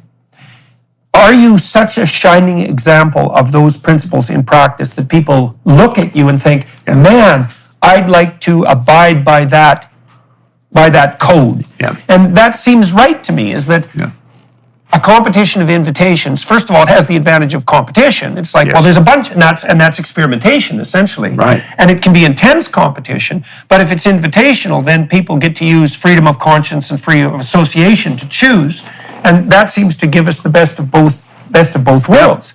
So how did you manage to motivate yourself to stay the hell out of it when things were... Well, it's where I was lucky that having been in Harvard Business School and been among the best Socratic teachers in the world, having practiced Socratic teaching, and we had all these hotshot entrepreneurs that came to teach with us at the MBA level, but you had to help and work with them and yourself to keep your ego out of it. So, if you're teaching a case and all of our teachers were very exceptionally successful entrepreneurs. You want to step in and give the answer, right? Yeah, but that was faster. But that was forbidden. Like you would get ejected from the teaching corps for doing that. And so we all agreed to live by a contract, and we had micro routines we would execute. Just like in the studio, there's always micro routines layered upon each other. Yeah. And so I was just equipped. I want to give an answer as much as anybody else in the world, and I do sometimes. I shouldn't. Yeah.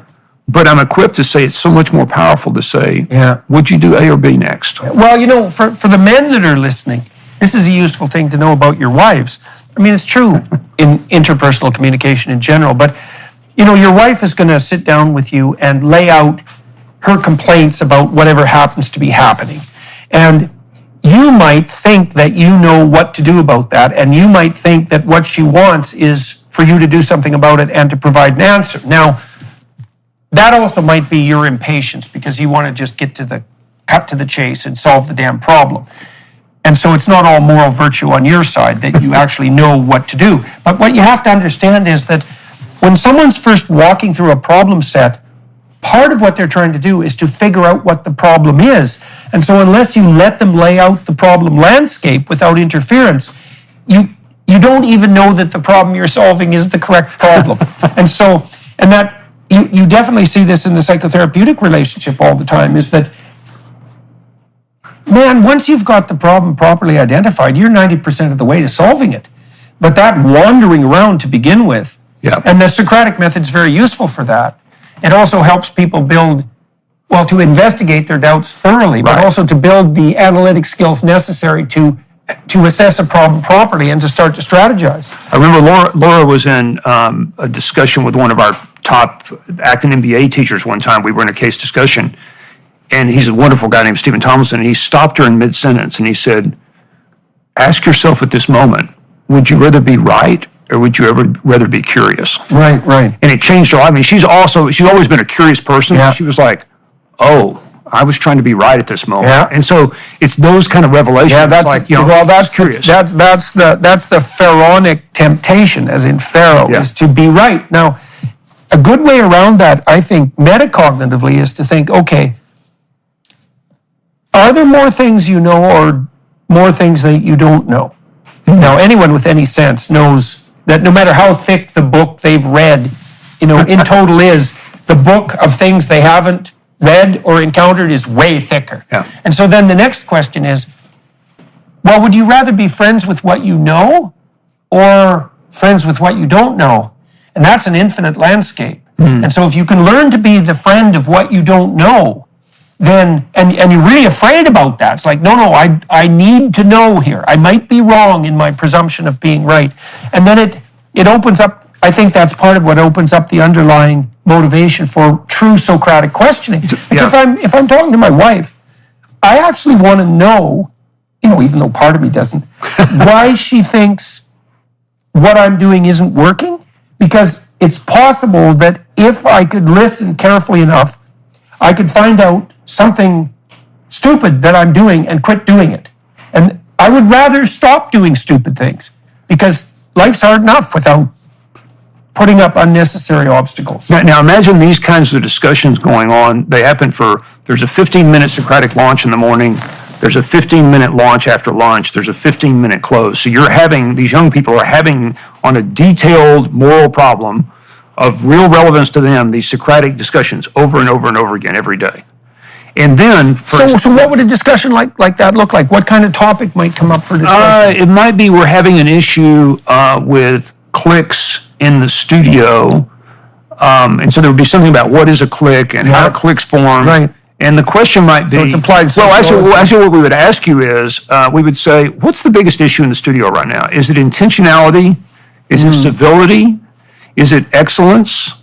Right. Prioritization of and whichever problem. one they picked, it would be, okay, what should we do about that? Should we set SMART goals? Should we run a 360 survey?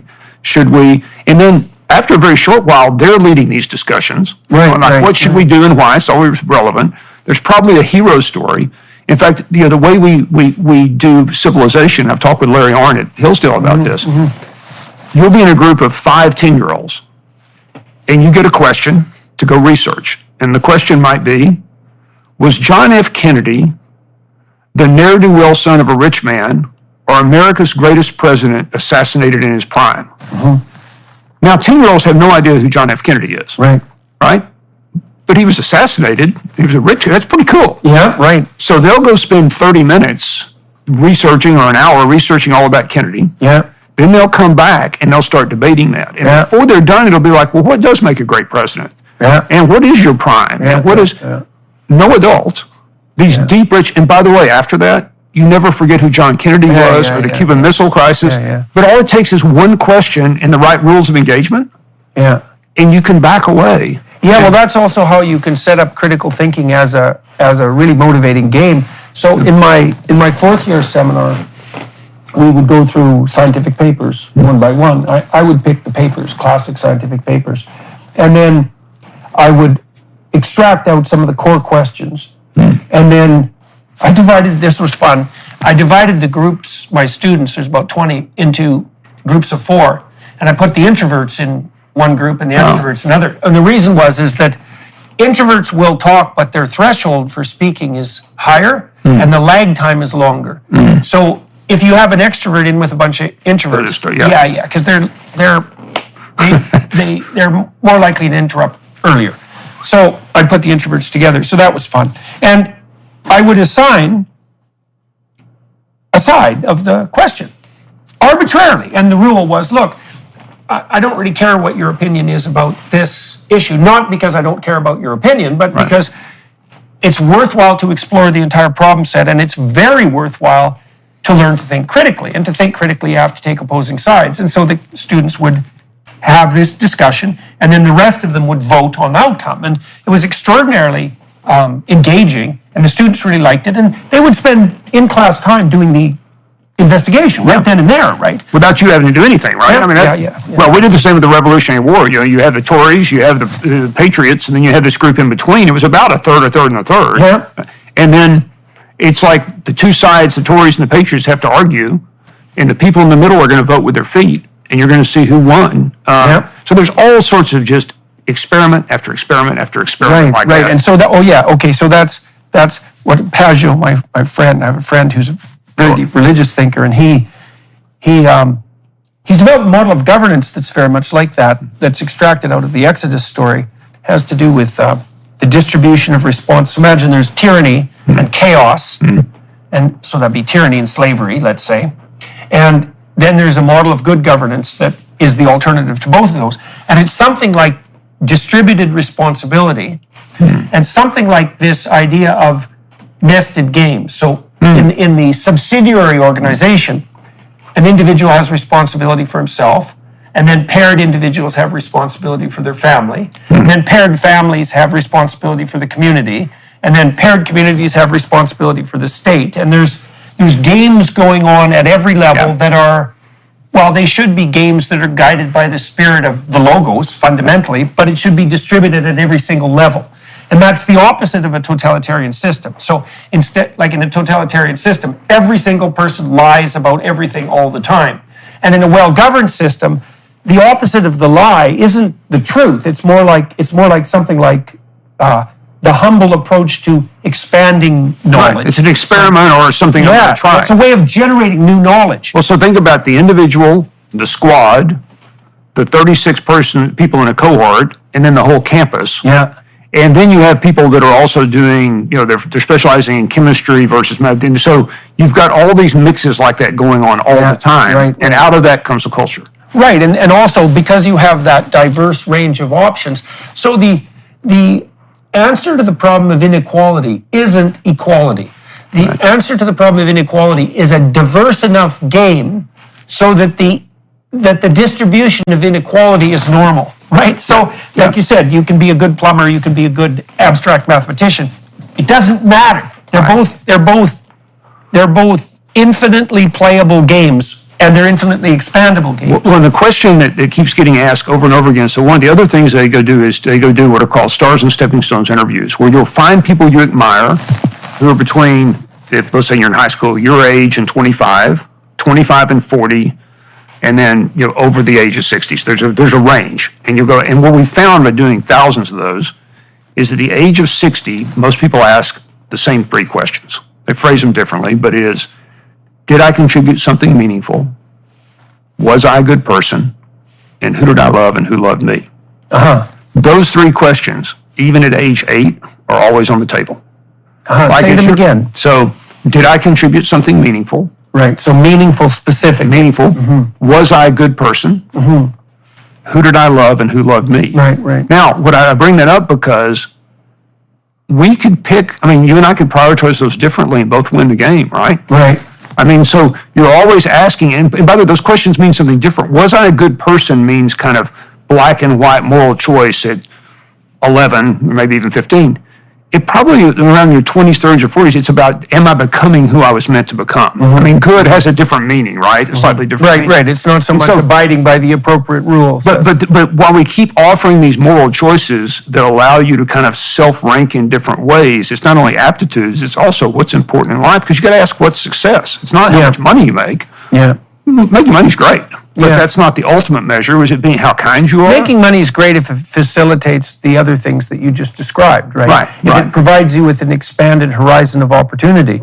It's not so great if it enables your hedonistic impulsivity. In fact, it can just kill you. I had lots of clients who were fine when they were broke. Yeah. But one client in particular, he used to get his unemployment check. He was disabled and workplace injury, and he was a pretty simple person, and he was easily exploited by psychopaths, and those were his friends. And what would happen to him is he'd get his unemployment check, once a month, and so he'd have lots of money for 3 days, and it was off to the bar and nose deep in cocaine and face down in a ditch, and all his terrible parasitical friends would gather around him until his bones were plucked dry. Like vultures, eventually that killed him. Wow. Yeah. And so money is an enabler, but it's also an enabler of vice. Yeah. So be careful, right? Right. Be careful with money. So, okay, so maybe we should turn, let's do something practical first. Okay. So that if people are interested in these Acton schools, Yes. where can they find more information? Sure. Acton, like ACTON, academy.org is where the schools are featured. There's also something fascinating we do if you want to take a mini step. It's called the Children's Business Fair, where children will come and for one day pitch a business. They'll have a business where they sell things. Oh, yeah. We will have this year 1,000 of those fairs across the United States and across the world, and we'll serve about 50,000 young people. And all you have to do if you want to start one of those, that's kind of a stepping stone to an Acton, is put out 7 tables in your front yard and have your kids tell their friends. And we have a whole system that we pay for everything. We provide prize money, just it's just the thing our family wants to do. And so, and where can people find information about Children's that? Business Fair. If you just Google that or children'sbusinessfair.org. There's a 2-minute video. It shows how you can start one in your backyard. or actonacademy.org if people are interested in the school. Okay. Well, we'll make sure we put those links in the description. Now, we haven't talked at all about higher education. Maybe we should Okay. diverge into that momentarily. So we could talk about my misadventures in reform under Governor Perry, Texas Governor Perry. I think I'll leave those for something more positive, and just talk about what are we seeing from our super competent high schoolers who we call launch padders because they're launching out in the world. And what we're seeing increasingly is a belief that many colleges are about prestige, and what they're about is competence. Yeah. And so, of course, if you get a free ride to MIT and you're a gifted engineer, you go to MIT, Yeah. right? I mean, of course you would do that. Yeah. Would you pay $400? So far. Right? Yeah. Right? No, that could all change. Yeah. If you're, well, no matter who you are, should you pay $400,000 from a no-name degree that won't get you a job from a place no one's ever heard of? No, that's a terrible idea. So Yeah. we're seeing that with all of these apprenticeships, our launch padders are coming out and they can get into whatever competitive college their scores are high enough to get into. Yeah. But about 4 out of 10 are going directly into industry and maybe hacking a degree somewhere on the side. But they've realized, so I think we're seeing our best and brightest begin to vote with their feet Yeah. and begin to think of college as a tool that may or may not be necessary. Think that's more true of the boys? No, I think it's pretty equally true. Now, I will say, there is something to be said for college. If you want to go to football games, paint your face, be in a tribe, Yeah, and chase yeah. girls or guys. Yeah, right. That's kind of what college has left. Yeah. Well, And you so know, if you- then there's nothing bad about that. Well, but we that's should your- also, again, give the devil his due. I mean, I've been trying to sort out why people will pay, let's say, $200,000 for a 4-year degree. And here's a couple of reasons. Is you get away from your parents, you have a transition point, you establish a new group of peers, and maybe you find a mate. Right. And especially the last one, Right. if that's your $200,000 investment, and you have pooled around you eligible young people of a certain degree Yeah. of, let's say, intellectual capability and discipline, somewhat selected, that's not such a bad deal. That's not exactly the fundamental purpose of an educational institution, but it's not trivial, and it's not easy to replace. No, and I think that's why that's why the game's continuing to go. Yes, So yes. we're going to have to find a way to replace that, or it's going to continue to be, in essence, a very expensive country club. Right. Yeah, I mean, it's a very expensive country Right. club, and Now it's a very speed dating. expensive country cult. Yes. So, and that's definitely a problem. And I think my friends that are in higher ed and that are thoughtful have seen this coming. The other issue that higher ed faces is, as you well know, they make all their money on the freshmen and sophomores teaching them with adjuncts. Yes, right. And so then the upper division courses are very expensive, taught by tenured faculty. Right. But it's the internet that's threatening. It's all the distance learning is threatening the freshman and sophomore group. But if they lose enough of that group or have to discount, then the whole model turns upside down, and higher ed has no way to cut cost.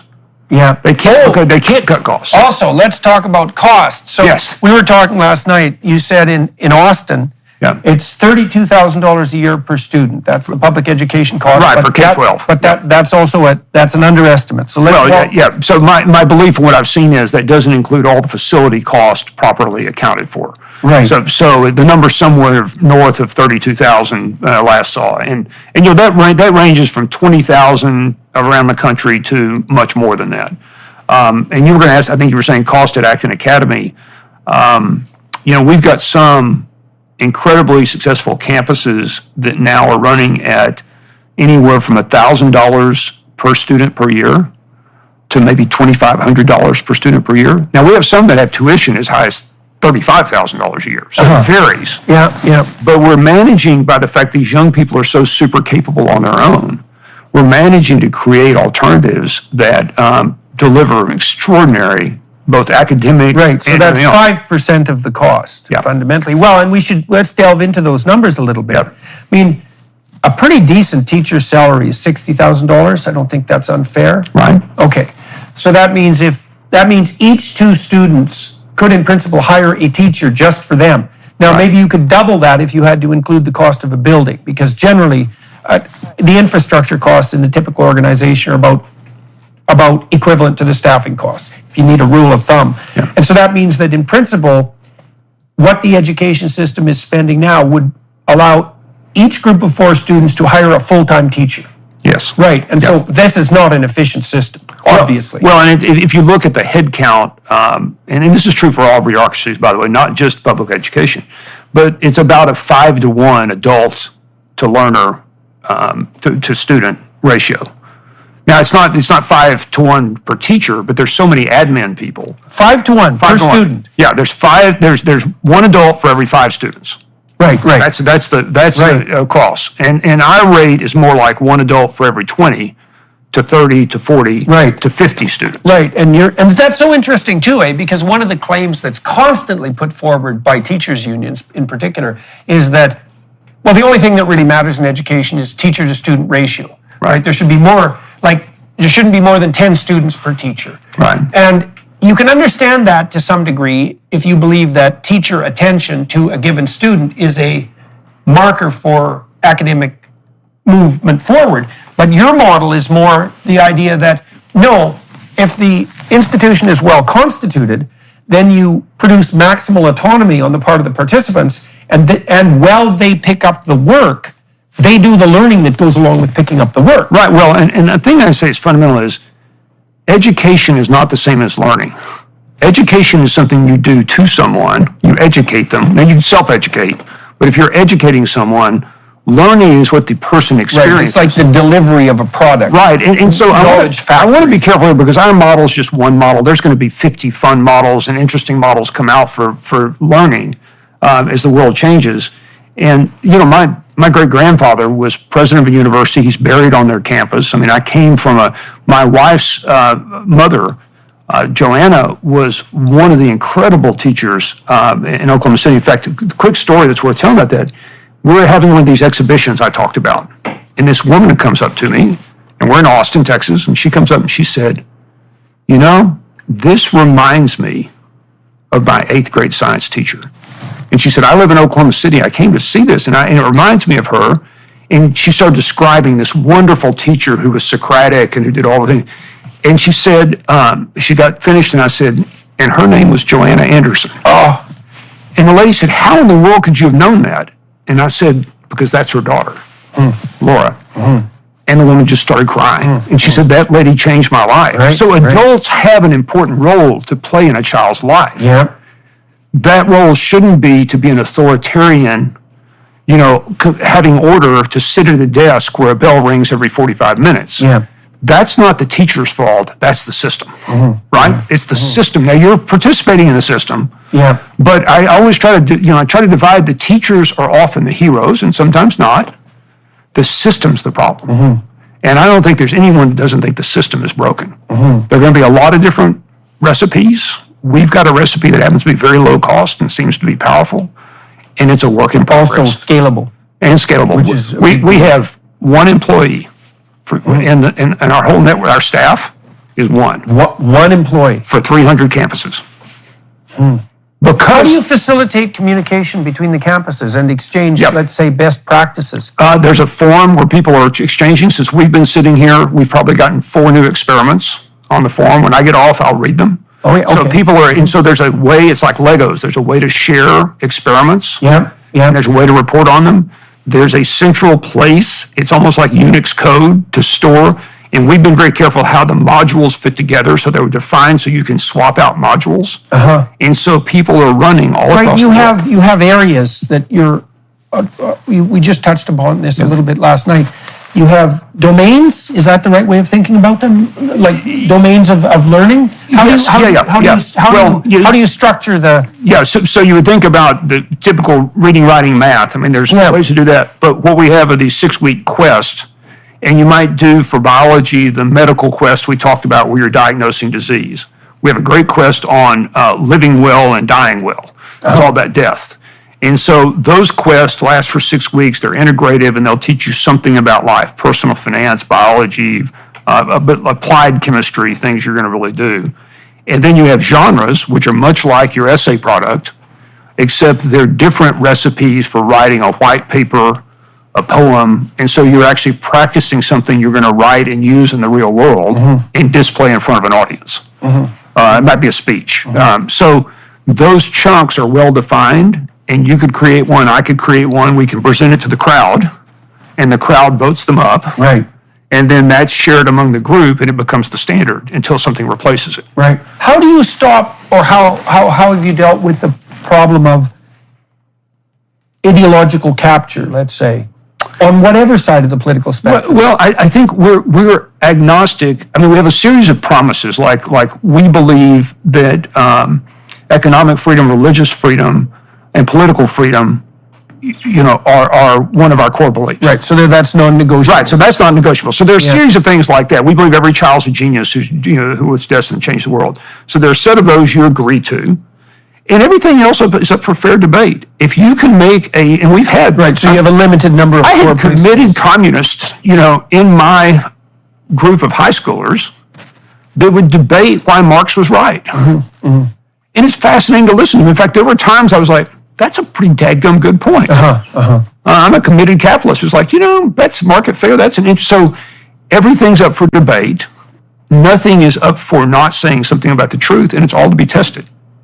So there is no ideological capture from the left or right when you have to actually test things in the real world and debate them. And can you be wrong? Of course you can. And has the spread of, let's say, woke culture, to use a somewhat awkward phrase, has that produced a challenge to the operation of your institutions, or are people just sidestepping that problem altogether within the confines of your organization?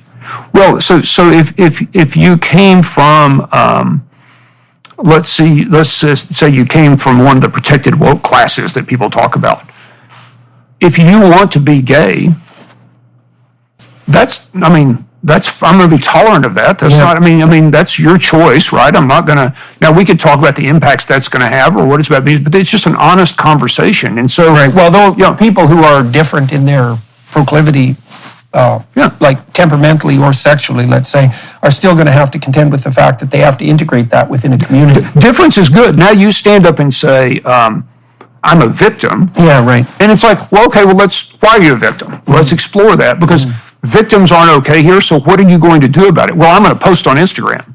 It's like, well, what else might you do besides that? I really care about this. I'm going to post twice on Instagram. Well, the problem with the victim narrative isn't so much the observation that unfair things happen to people, and sometimes even systematically. It's like, for sure, that's the case. The issue is, do you remove from yourself all sense of agency and competent power by construing yourself as the tragic victim of like hyper-powerful and irresistible forces? And if the answer to that is yes, all my agency is removed, then the victim narrative is actually what's victimizing you. Right. And so if you said life's unfair, the answer would be, of course it is. What are you going to do about it? If you're not willing to do something about it personally, then it must not be that big an issue. Well, it's also the case that life is unfair in weird ways. I mean, one of the things that the Marxist types, for example, point to is the fact that, well, wealth is concentrated in the hands of a few, and that tends to be the case. And they tend to be older. It's like, okay, older people. One of the best predictors of wealth is age. Right. So, but then you think, well, wait a second. Are we really so upset about that? First of all, it isn't obvious to me at all that, like, the typical 75-year-old wealthy white male would probably give up 99% of his fortune to be an attractive 18-year-old male. Right. And so there is biological capital. Right. And when you're young, you have a lot of biological capital. And then possibly what you do is you exchange some of that biological capital for monetary capital as the biological capital deteriorates. And it doesn't look to me that, like, it's not self-evident at all that produces all the advantage on the side of the people with the monetary capital. Not at all. In fact, a lot of what you spend your money on, if you have monetary capital, is the attempt to regain biological capital. So that the analysis of where the Pareto distribution advantage lies is very unsophisticated. Well, and that's why, I mean, we'll have these kind of debates, and the question is, if you're concerned about an injustice, is there injustice? Absolutely. What are you going to do about it? Like, what are you going to do? Is there injustice? Of course there is. Let's go do something about it. There's either incredible opportunity or extremely unfair injustice. Go pick something to do. Well, if you're not willing to go get an apprenticeship or go do work or go save one person. Yeah, well, that's the other problem, too, is that I think that the universities have offered young people a really easy way out because they're looking for a pathway to virtue. Right. That's part of the messianic impulse of late adolescence. And the universities say, well, all you have to do is identify the problem, one problem, when there's actually like 1,000 problems. Right. And not obviously reducible to a single problem. And then all you have to do is oppose the problem. And that's not right. Right. Like I talked to this woman, Temple Grandin, who has redesigned all the cattle handling facilities in slaughterhouses across the world. Autistic woman from the University of Chicago. Absolute genius. Amazing person. And, she cared about animal welfare, but she was a realistic girl. She grew up on a farm. She knew what animals were like. She's no pie-in-the-sky dreamer. And autistic people tend not to be. Right. And she spent her whole life working on that problem. And she's ameliorated a tremendous amount of animal suffering, but not because she was concerned about it. Right. Because she was concerned about it, and then she devoted her whole life to it. Yes. Right. And that's how you accrue genuine moral virtue. Well, think of it. We would tell her story as a hero story. Yeah, definitely. Of like, this is what you go do. Oh, and by the way, it's going to cost you your whole life. Yeah, right. Oh, and the other question is, if you're not going to spend your life on that, you're going to spend it on something. Yes, absolutely. Right. And so let's take one step. Yes. Let's go to help one cow at the, like if you're going to help animal cruelty, let's go do something about one animal to rescue it in a systematic way you could build. So we have people from the lots of left, right in the active network. Yeah. But they believe in principles of fair play and freedom, and and they sign off on these things, and then you have a debate, and that's what reasonably competent people who want to fix something actually do. So you've talked about what you're doing in preschool, elementary, junior high, high school, etc. Yep. Talked about the apprenticeship programs and the distributed games and the multiplicity of games and the idea that each person has something valid to contribute without that degenerating into a mindless equity outcome game. What's happening what are you doing on the higher education front? So we have kind of a moonshot project that probably won't work, but we're working hard on it. And it's this question of how do people discover their calling? Now at the academy, because we start so young and they're in it all the time, people will find not their calling, because when you're young, that's too big, but their next great adventure in life. Like, what am I going to do for 2 years? And so we think we developed the right questions to ask, and we've actually given back our MBA accreditation and closed the MBA school, successful as it was, because we could only serve 50 people a year, and that wasn't enough. And so we've created a series of challenges you can do in the real world with a group or alone that are out in the world doing it that will help you figure out what you should do with your next great adventure in life. We're going to run probably 100 people through it. We're running 100 people through it now. And the end of this process is to be able to stand in a room full of people you've invited and say, this is what I'm going to do next. Here's how I'm going to measure it. Here's who I am and where I come from. Will you help me? I need not money, but I need an introduction. I need a piece of factory floor. I need something. If you will, here's what I promise to give back in return. Right. So it's like an investor pitch in some sense. It's like an investor pitch for your life. Right. And our foundation is willing to give up to $100,000 per pitch. Now, a lot of them are $1,000, right? Yeah. $100,000 has to be extraordinary. Yeah. It's tied to you actually following through. And the idea is if we can get this delivered out in the world, and you're using a phone, it's not distance learning, it's like a GPS. Like it's something you can communicate with your friends and get together. We're trying to see if we can find the patterns of how people actually stumble into an adventure or calling. And then by these talks, having them like TED Talks all around the country. And that we're going to use that for our high schoolers, but also use that to attract people of that age and college age to try to find what they want to do in their lives. So that's a grand experiment. It's in the early stages. Yeah. Well, we tried that, as you know, we tried that a bit with our future authoring program. And one of the ways that we've helped people narrow in on that, it's like, well, what do you want to do? Well, that's a pretty vague question, and it's very global, and so it's complex and daunting. And so we broke that down into 8 things that people generally do. You know, what's your vision for an intimate relationship?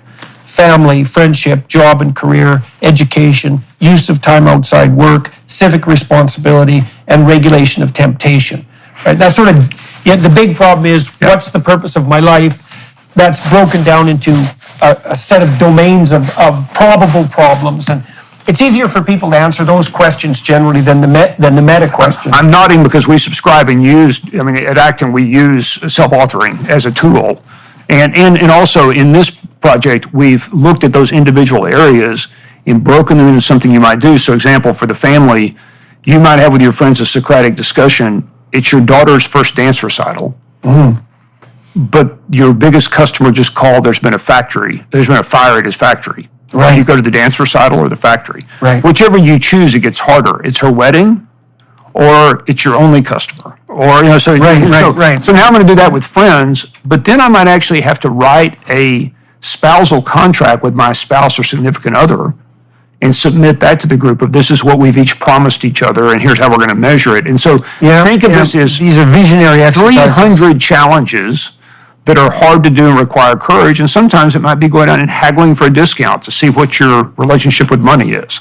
But we're testing those with groups, and then asking, how is this going to help you, like self-authoring, take the next step towards a target you've picked of where you can spend your valuable life. And so that's the experiment. That's fun. We'll see how it's going to go. It's going to be fun. It's going to be fun. Well, you should learn a lot conducting that experiment. Well, it's so nice that it's so fulfilling to provide people with methods to develop a vision for their life. I mean, we've been stunned by what the Future Authoring Program was capable of doing. I mean, our research indicated that it raised grade point average among students in high-level universities 35%.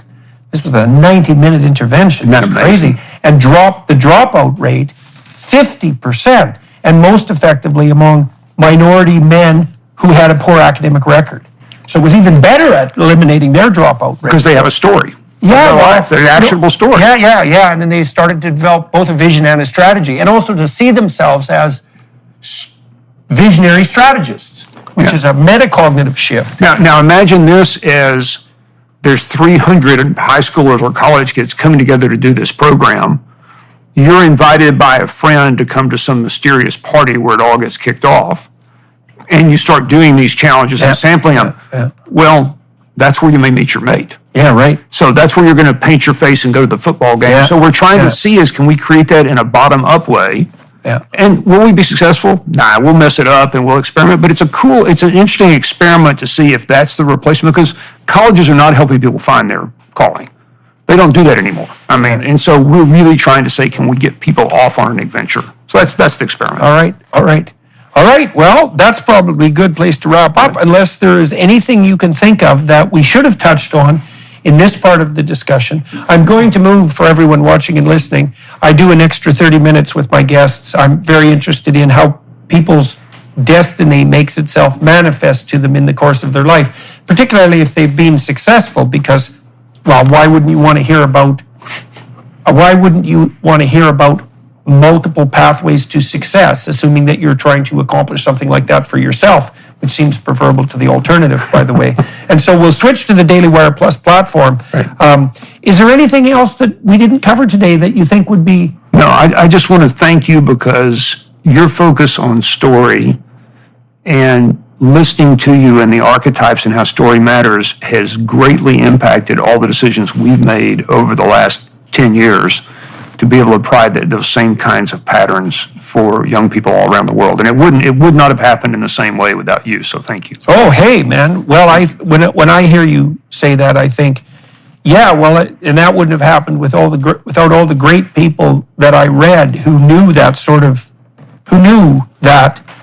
were able to provide me with that knowledge. I had great instructors, practically my mentors, people like Robert Peel, and then also the people I was fortunate enough to be introduced to in various ways while I was in university. And so it's great to see this sort of information make itself manifest. You know, Camille Paglia, great literary critic, suggested to me at one point that had the universities turned to the Jungian school, Carl Jung and Mircea Eliade and Erich Neumann, then deep narrative analysts, instead of Derrida and Foucault, that the entire history of the development of higher education would have been different in the last 40 years. Absolutely. It's very interesting to see that starting to happen, and I really see it is spreading like mad. The idea that there are these fundamental unifying narratives contra the postmodernist viewpoint, that they don't point to power as the fundamental human motivation, but there's something like the ongoing humble search for continued enlightenment, something like that. Yeah, it's a wonderful thing to see that all unfold. That is the battle between good and evil. Yeah. I mean, it really is. Yeah. is. So, all right. Well, Thank you, sir. to everybody watching and listening on YouTube and the associated platforms, thanks for your time and attention. To the Daily Wire Plus people for facilitating this conversation, making it possible practically. That's much appreciated. To the film crew here in Fort Worth, Texas, because that's where we are today. Thank you guys for your help today. And join us on the Daily Wire Plus platform for an additional half an hour of discussion with Jeff Sandefer. Thanks very much, everyone. Hello, everyone. I would encourage you to continue listening to my conversation with my guest on dailywireplus.com.